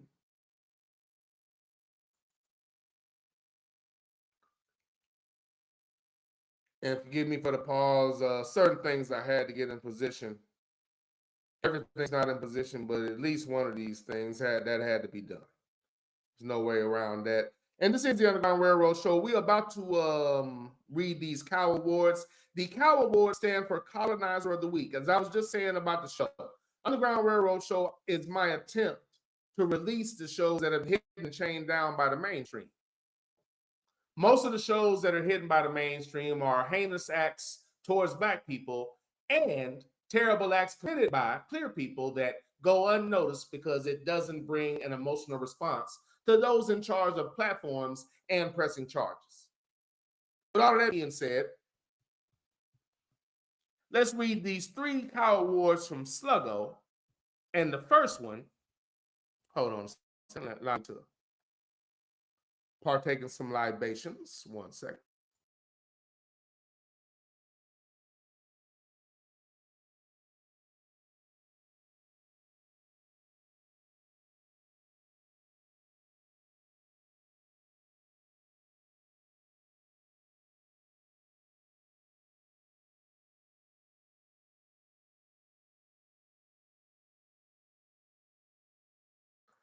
My apologies. I had to wet my whistle. All right. Let's make sure I got these right. Okay.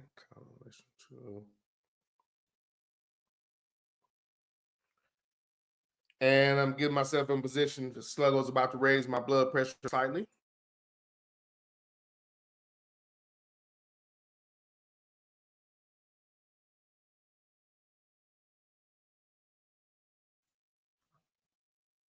First Cow nomination comes from Sluggo, and it reads as follows. Count nomination to the Knox County Sheriff's deputies who shot and killed an 18-year-old black teen by the name of Davon Montez Saint Germain during a questionable raid. According to the Atlanta Black Star, Tennessee sheriff deputies are refusing to release details as to why they shot and killed an 18-year-old black man during an early morning raid, other than he displayed a firearm. Yeah, a firearm's not illegal, which may or may not be true, judging by the agency's history of lies. The Knox County Sheriff's Office shot and killed Davion Montez St. Germain on January 3rd after raiding his family's home at 7:30 a.m. with an alleged search warrant. But almost a week later, the Sheriff's Office has refused to specify the reasons behind the search warrant. When do they ever? Instead, they have turned the investigation over to Tennessee Bureau of Investigation, which is also refusing to release any details about the shooting under the rationale that it is still under investigation. No, they're trying to cover it up. I digress. But St. Germain's family and friends are demanding answers and accountability over the shooting that resulted in the slaying of a young black man who was on his way to becoming a commercial truck driver. However, the Knox County Sheriff's Office does not equip its SWAT team with body cameras. According to the Knoxville News Sentinel, which also states that the neighborhood Knoxville Police Department does require a SWAT team to wear body cameras, the Knox County Sheriff's Department was actually one of the first law enforcement agencies in the state to issue body cameras, while the city's police department waited another 5 years before issuing the cameras to its officers. But since then, the Sheriff's Office has a history of downplaying use of force captured on deputies' body cams, the News Sentinel reported. Stories like this are why we constantly say, I don't like fucking cops. There is no transparency because you're trying to cover it up. There is nothing that could have occurred to justify some stupid ass search warrant and a SWAT team kicking in doors, coming in with guns blazing over some stupid shit that's probably the equivalent of parking tickets or some minor irrelevant charge or mistaken fucking address or identity. Why are you doing this shit like you're at war, goddammit? This shit is not necessary. You continue to slay and murder black people and nothing happens because these motherfuckers don't care. These are the things that are on my mind when I'm listening to sheet ninjas follow clear narratives and talk about how we're making the election process up by not using our magical powers to make ignorant people act normal. Not voting doesn't cause this. Poor upbringing does. We don't address it, it won't be fixed. And again, as I said in the last episode, we must speak their language. Aggression only respects equal and greater aggression. Not ass kissing, not marching, not some bitch ass fake representative saying, let's calm down and have a dialogue. You might not win in a tough field, but you will be recognized. I don't like fucking cops. Jury has found you guilty of being a redneck, white bread, chicken shit motherfucker. My nerves, Sluggo.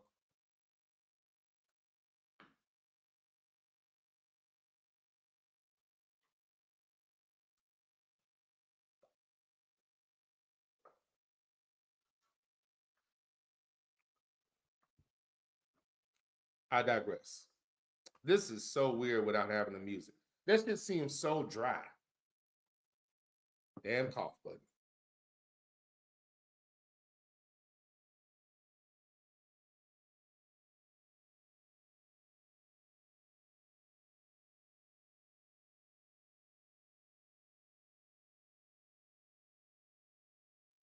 Again, I don't pre-read these because I don't want to do this to myself twice. Second cow nomination comes from Sluggo, and it reads as follows. Cow nomination to the LA School District for having a 14-year-old black boy arrested for defending himself against a knife attack from other students. According to Atlanta Black Star, a 14-year-old black boy was racially harassed, threatened, and attacked by Hispanic students over a span several months before he was arrested for trying to defend himself against a knife-wielding student earlier this month. According to recent claims filed against the Los Angeles Unified School District, the incident that led to the black student's arrest took place on December 9th following an early afternoon altercation between himself and at least two other students on the school ground that was recorded on video. In the beginning of the 35-second video, an adult female voice can be heard saying, "You can handle it after school." What? As two students gang up on the black boy. Towards the end of the video, somebody can be heard saying, "He has a knife," but it's not clear who exactly has the knife. But attorney Brad Gage, who filed the claim last week, which is a precursor to filing a lawsuit against a government agency, said it was one of the Hispanic students who threatened to stab him with a big butcher knife, only to end up getting stabbed himself along with another student. At some point, others that are part of the group of gang that come and chase our client with a big butcher knife, trying to kill him, Gage told CBS News. However, it was the black student who ended up arrested on charges of assault with a deadly weapon, which are still pending. The two stabbing victims suffered non-life-threatening injuries. Gage said it is a case of self-defense against racial bullying, but it is still not clear if the black boy had his own knife or if he stabbed his attackers with the knife that they were threatening to use against him. Makes no mistake about it, this is a case of racism, Gage said. He was a young student who happened to be black in a school that has almost no black people, and this has all the elements of racial profiling, racial harassment, and a hate crime. And certainly I'd like to see the district attorney's office prosecuting these folks for their hate crimes on my client. And again, crimes against black people aren't talked about. They aren't talked about. And in this district, whether the teachers and alumni or teachers or the people that run it are black or some Hispanic, unfortunately, a lot of them take on the worst attributes of the worst people in this country. And it's by programming that you're supposed to come here and be an Anglophile, an bastardized version of a European male, and partake in these type of behaviors. But again, when black people are defending, there are several stories and cases when black people are defending themselves against an attack, we end up arrested and in jail. There's no news coverage. Nobody cares outside that person's family. Nobody cares. The news spends more time talking about clear people's fucking feelings than they talk about our own fucking blood. Again, this system, these people, I'll never understand why when they go after us and it's always some type of bullshit, erroneous charge with no real evidence other than speculation. I'll never understand why so many of us are happy to talk about it when they're always doing this. Common sense would tell me the system is crooked, so chances are whoever these black people are probably not really guilty or being attacked.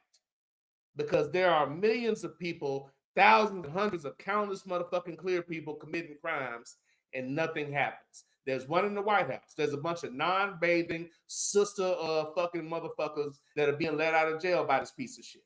Nobody in this country cares because white savagery makes this fucking country go around. It always has. It's the only thing these motherfuckers have ever done consistently. They damn sure aren't these bullshit heroes they depict themselves as in the fucking movies. I digress. I'm going off on a rant. You might not win in a tough field, but you will be recognized. Not surprised. Julius found you guilty of being a redneck, white bread, chicken shit motherfucker. Speaking of people that don't bathe, third cow nomination comes from Sluggo, and it reads as follows. Cow nomination to -92 for granting pardons to all the insurrectionists. According to the Kansas City Star, President Donald Trump, -47, on Monday night issued pardons to nearly all of the January 6th defendants, following through on his campaign pledge to grant clemency to those who charged in the Capitol breach. On his first day in office, Trump signed an executive order pardoning more than 1,500 defendants and commuting the sentences of 14 members of the far-right Proud Boys and Oath Keepers. The order, why are you giving these proper, ignorant, worthless, The order requires the Federal Bureau of Prisons to act immediately. Trump's order, which also directs the Department of Justice to dismiss all pending cases, covers the 38 residents from Missouri and the 10 from Kansas who have been charged for their actions on January 6, 2021. Their offices range from misdemeanor counts of demonstrating, or picketing to felonies that include assaulting officers and civil disorder. Full pardon, Trump said. Full pardon, Trump said as he signed the order. Of those in prison, he said, "We hope they come out tonight, frankly. They're expecting it." Trump said that we're looking at different things regarding the commutations. Maybe it'll stay that way or it'll go to a full pardon. He said the defendants have been treated very unfair. The judges have been absolutely brutal. He said the prosecutors have been brutal. Nobody's ever treated people in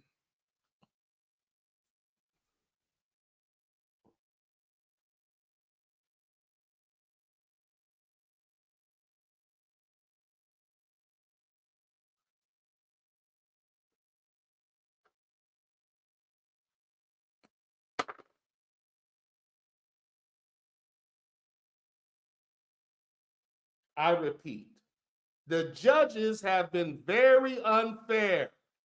They've been absolutely brutal. The prosecutors have been brutal. Nobody's ever treated people in this country like that.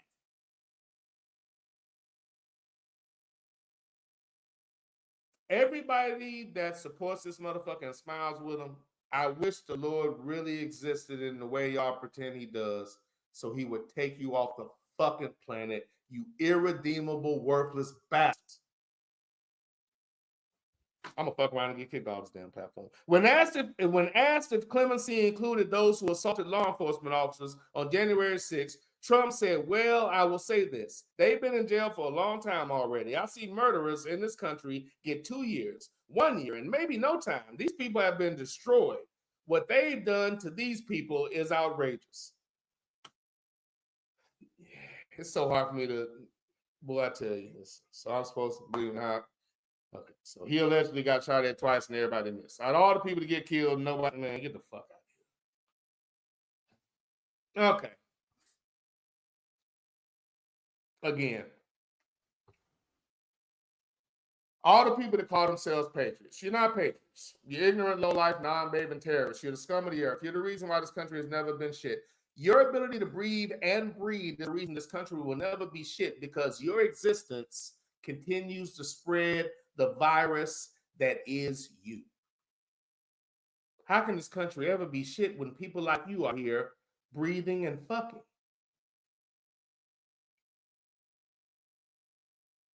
Nothing dumber than white people complaining about this country. Let me say that again. There's nothing dumber than listening to y'all complain about this country. There's nothing dumb.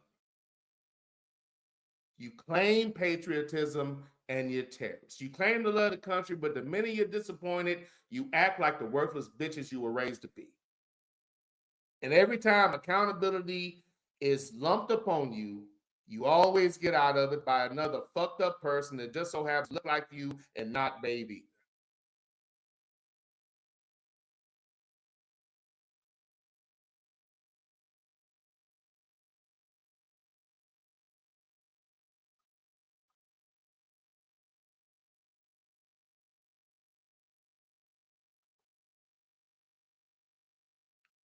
The same people and entity that pushes the narratives that I hear people like me say all the time.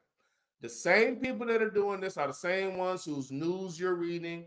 Everybody they arrest. Again, did they arrest these savages? Did they arrest this piece of shit president? All the worthless motherfuckers that support him? All the terrorist psychopath pieces of shit we live with every goddamn day? No. But these same people arrest rappers for lyrics and niggas are making fun of them. Y'all are stupid. You don't see these motherfuckers who they are. And this shit is not even the tip of the iceberg. They've been fucked up. They're just way more open with it. And these same motherfuckers turn around and arrest ninjas, and y'all celebrate it. I'm not saying everybody's innocent, but you should have enough sense to at least shut the fuck up. White people are ignoring crime and cheering on felons and rapists. Meanwhile, we're laughing as they arrest black people that have found a way to become a millionaire. Somewhere in there, somebody's fucking stupid. You figure it out. You can't win a war with all this fake ass self-righteous bullshit you're getting from a big ass Jewish book of fairy tales. Who raised you? I digress. All of you motherfuckers should have been shot and killed when you attempted to take over the country. The punishment for treason is death. All of you should be killed. It's that simple. You won't win in a tough field, but you will be recognized. Fuck you and the air you breathe. Julius finds you guilty of being a redneck, white bread, chicken shit motherfucker. I don't even feel like changing no more words. I'm not in the mood. LA School District, for a child being harassed by a bunch of Anglophile ass Hispanics who don't know who they are in this country. And again, this country lets them think that everything's cool, sets shit up for them and everything. I've had to cuss out quite a few. It happens, very much so. But there's never empathy for Black self-defense because we're expected to take it. And when we die or get injured, they don't do anything. Great job defending yourself. Hopefully you can sue this district, but every child involved with that, you got what you deserve. He defended himself and stabbed you motherfuckers up good. The only problem is your injuries were not a little more threatening. What's wrong with you? I know you don't like how this sounds, but the clear people don't like you either. They just you don't have the, you know what, I'm not going to get in all that, but the way that you come here and actually jump on their bandwagon is fucking incredible. Shows your stupidity. But again, I've dealt with a lot. It's not all, but you want to talk about a group of motherfuckers that have, and I'm not talking about all, but I'm not lying, broken English, but think they're better than you and I. Again, not all, but a large group of them, you goddamn right. And just like the savages, when you put them in a nice little group where they can pretend to be tough, you get this type of shit. And once again, make no mistake about it, that type of environment is allowed to happen. As long as it affects us negatively, they're cool with it.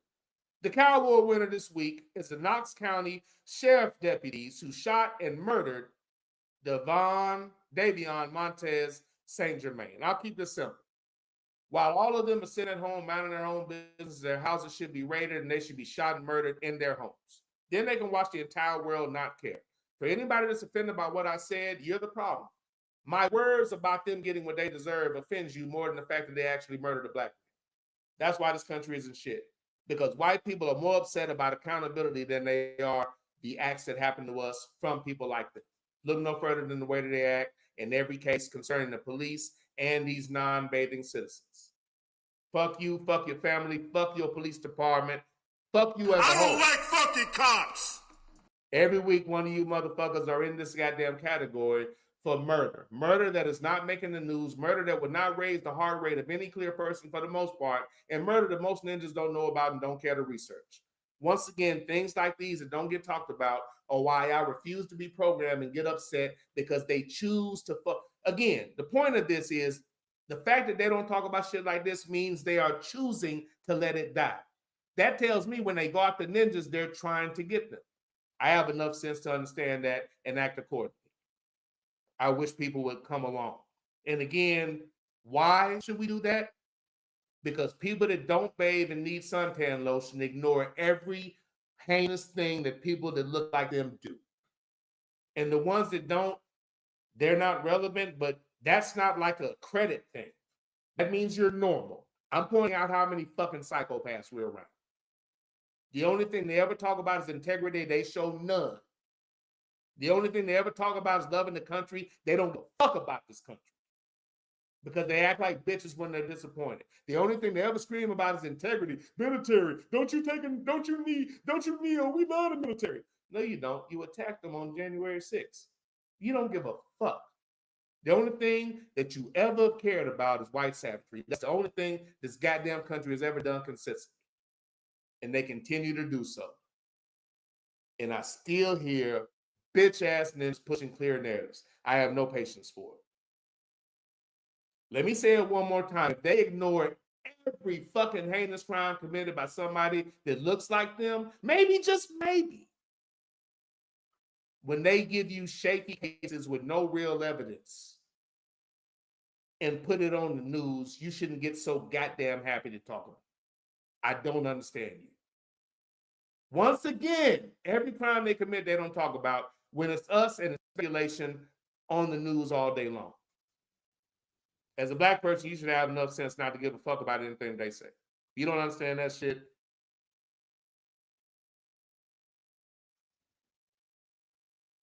man, just bend over. Knox County, Stuggle, you threw me off my goddamn, you threw me off my fucking, you threw me off my goddamn square, man. Knox County Sheriff's Department, fuck you, fuck your ability to process carbon dioxide. You are. Of the week. I don't like fucking cops.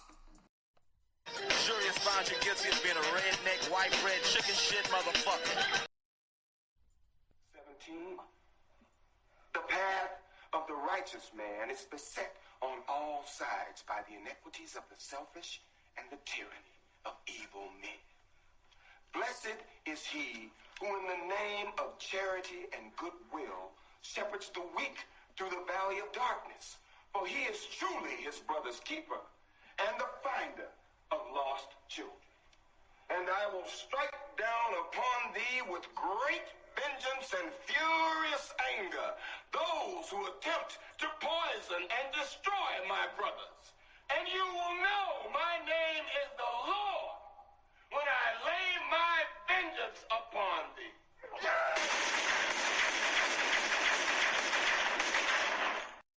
I don't like fucking cops. Jury has found you guilty of being a redneck, white bread, chicken shit motherfucker. I don't like fucking cops.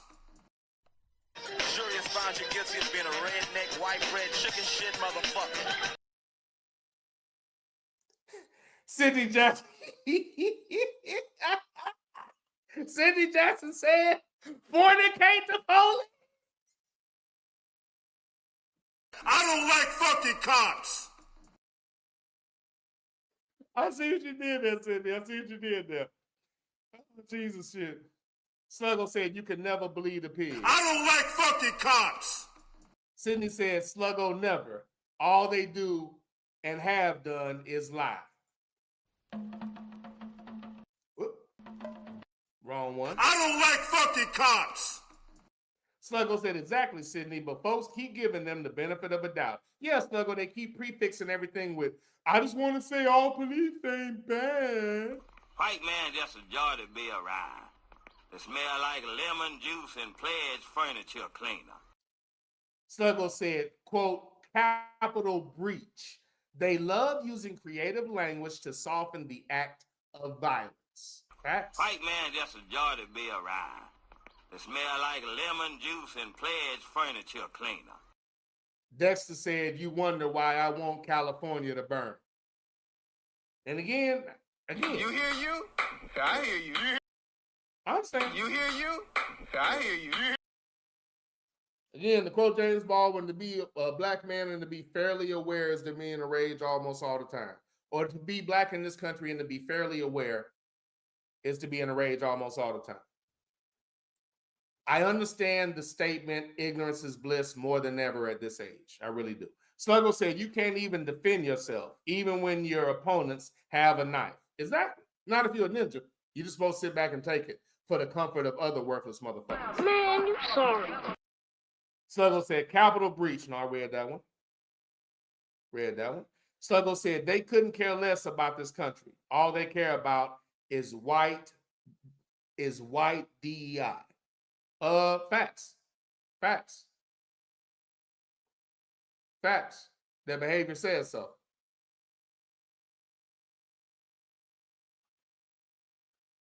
That's why here in this country, talk about violence and morality and shit. That shit literally makes me nauseous. I can't take it seriously. I really can't. This is how many of them there are. Even if you find a clear person with integrity, I 1000% guarantee he knows multiples that are horrible people, but he doesn't hate them or feel bad about them. He makes excuses for them. So it's all the same. And if you're watching, they will regress back. They will regress back to what they are if the opportunity suits it. If the opportunity suits it, they will all day long.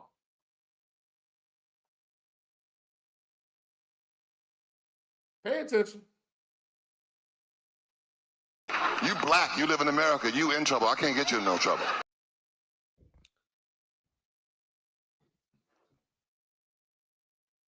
This is the Underground Railroad Show via StreamYard. Now, playoffs set Super Bowl. We can get into that later. Ohio State is one. Allow me to speak on. No, there's at least one more thing that I've skipped. I've jumped over this story a couple of times. I think I meant to do this in the very first show, and it just got away from me a little bit.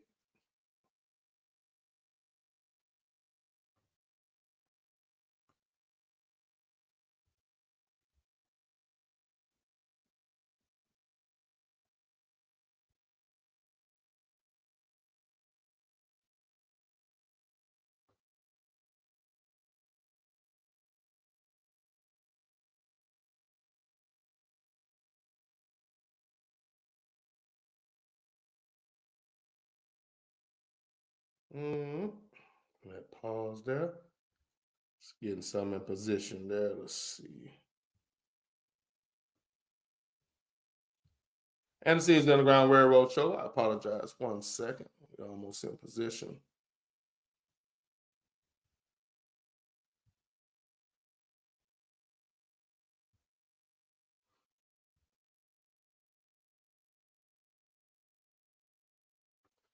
All right. One story I wanted to bring up, and it's somewhat layered to a degree, and I'm late on this story, but I wasn't doing a show when it first happened, and I've had intentions on bringing this up on multiple shows, or on the 3 shows I've done on this platform. This is only the 3rd one, and again, getting familiar.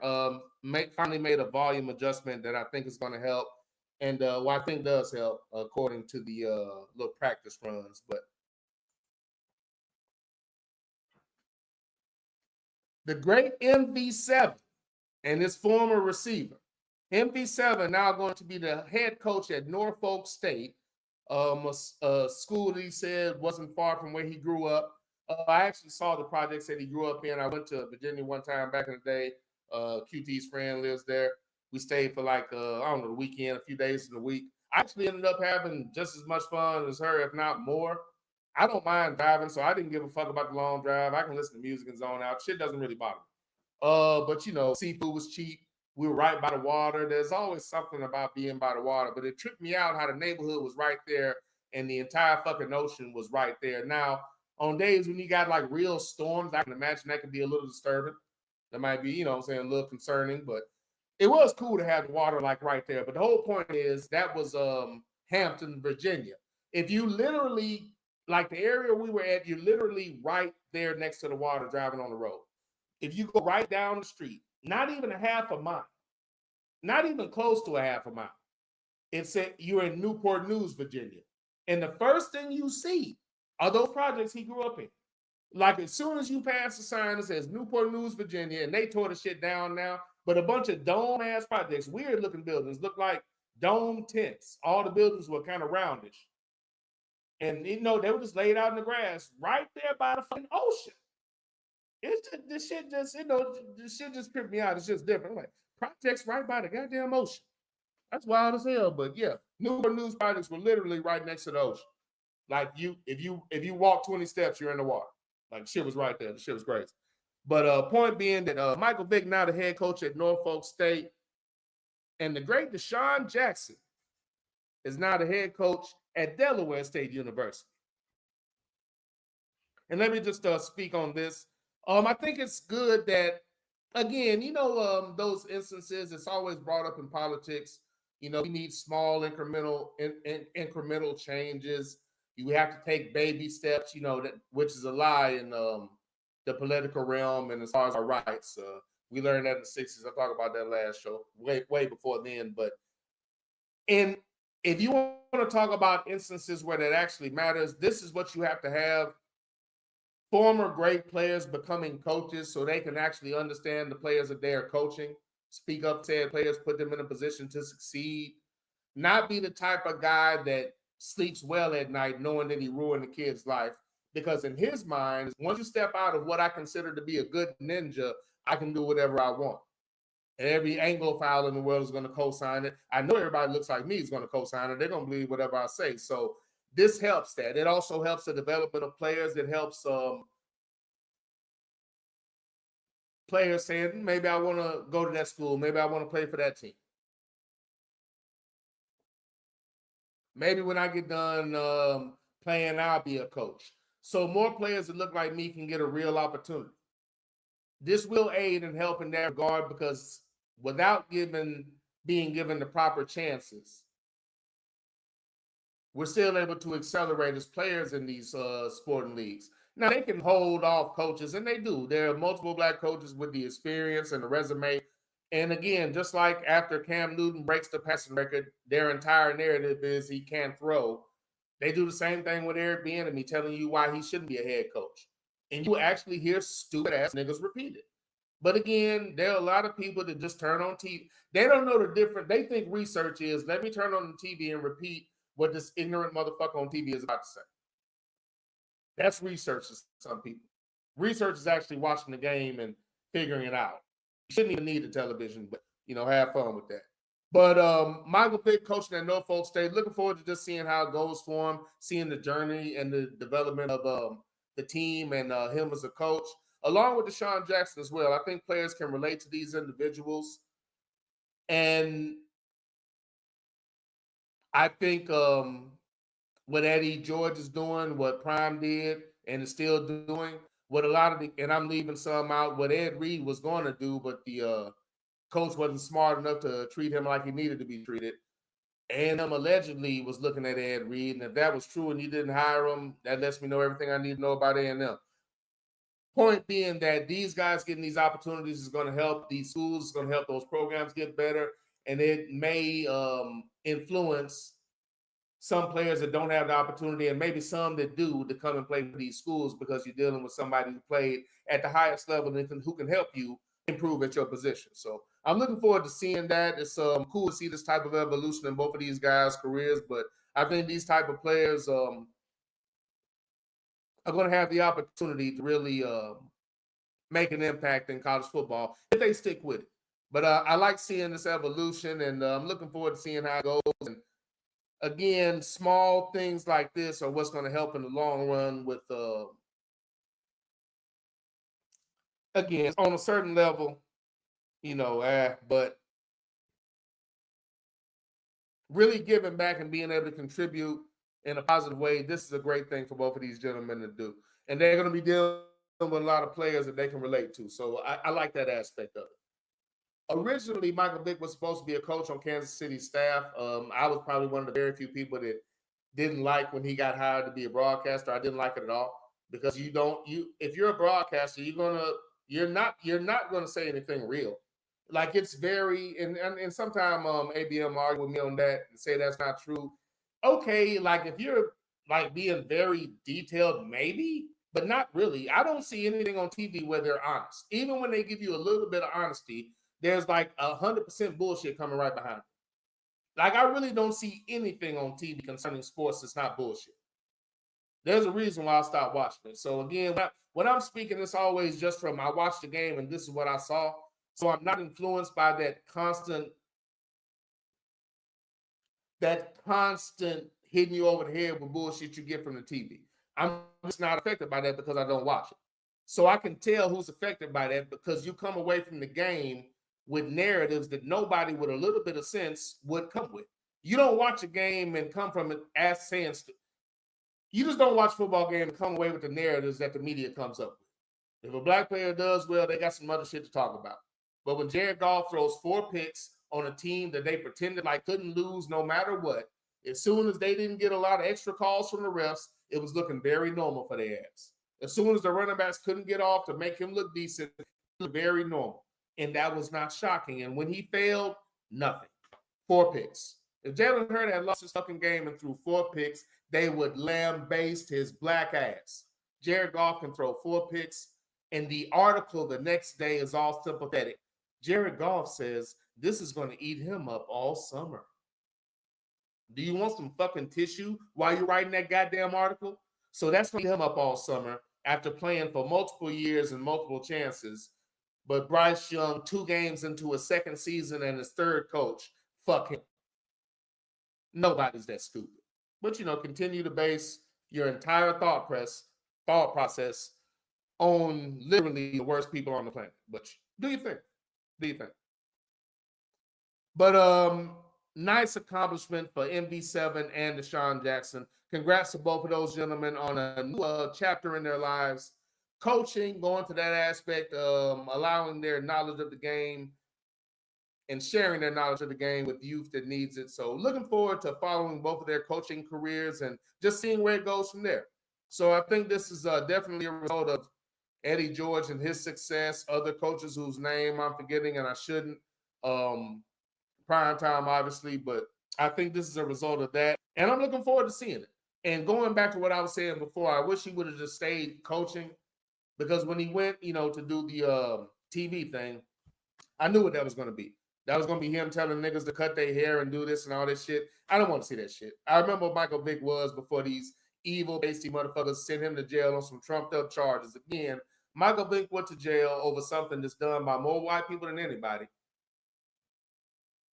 But terrorists being let out of jail and a piece of shit that doesn't give a fuck about the country and is racist and rapes women is in the office. All the qualities that white America loves. Rapist, hates the country, doesn't go to the military, bankrupt small businesses. All the things white America say they love, that's what he does.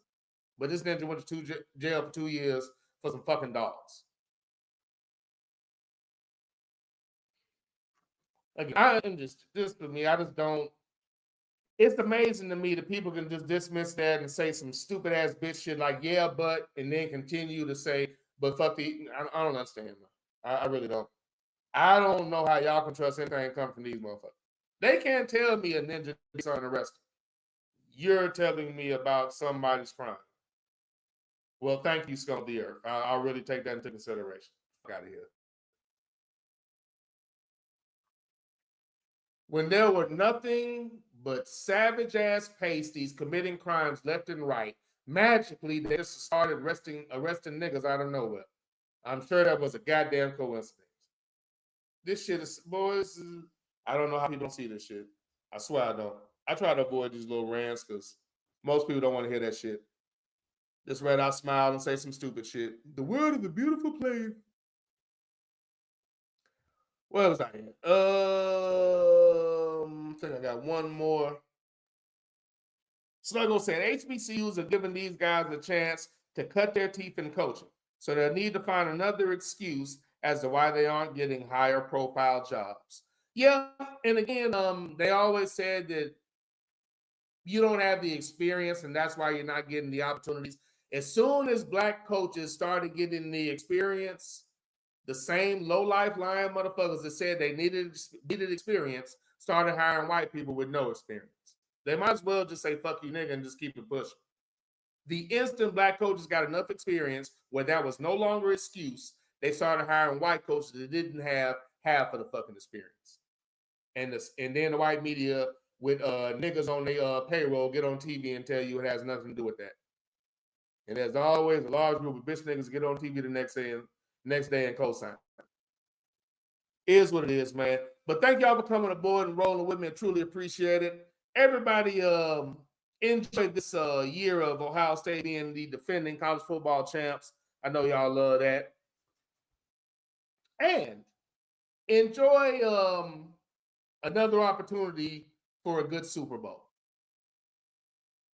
Haven't had a lot of those in recent years because of the league and what the referees do during the course of the playoffs, but it actually ended up in a good spot this year. This year, we're actually going to get two of the better teams in the NFL, much closer to the two best teams. And again, the college football playoffs has a ways to go, but this NFL playoff and Super Bowl is much closer to having two of the best teams in the league than we did with college.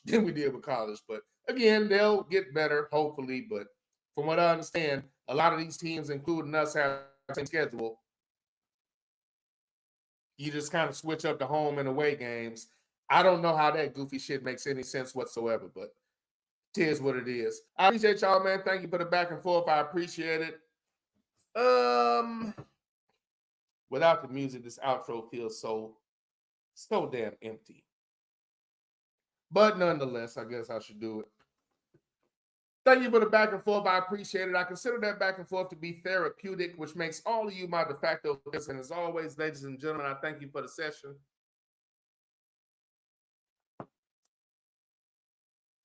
For tonight, I'm going to slow down the exit, man, get on out of here. Look, I appreciate y'all. Before I get out, as always, R.I.P. DT. Pops taught me to think of all I speak, but do not speak all I think. It simply means that sometimes you either need to shut the fuck up or at least think about what it is you're about to say and who you are about to say it to. And as always, I'll take a shot for Pop. R.I.P. DT. Love you, Pop. R.I.P. DT. Shout out to moms who taught me how to cook and who taught me to get the number from the female so I can be in charge of the situation. That game has served me well, and considering my current situation, that knowledge still is relevant. So appreciate you, moms. Love you as well. Appreciate y'all, man. Thank you for the back and forth. I will let you know via social media if I'm going to do a bonus show this week. I'll let you know. If not, I will see you Monday. As always, take care. We'll see you next time. And be easy.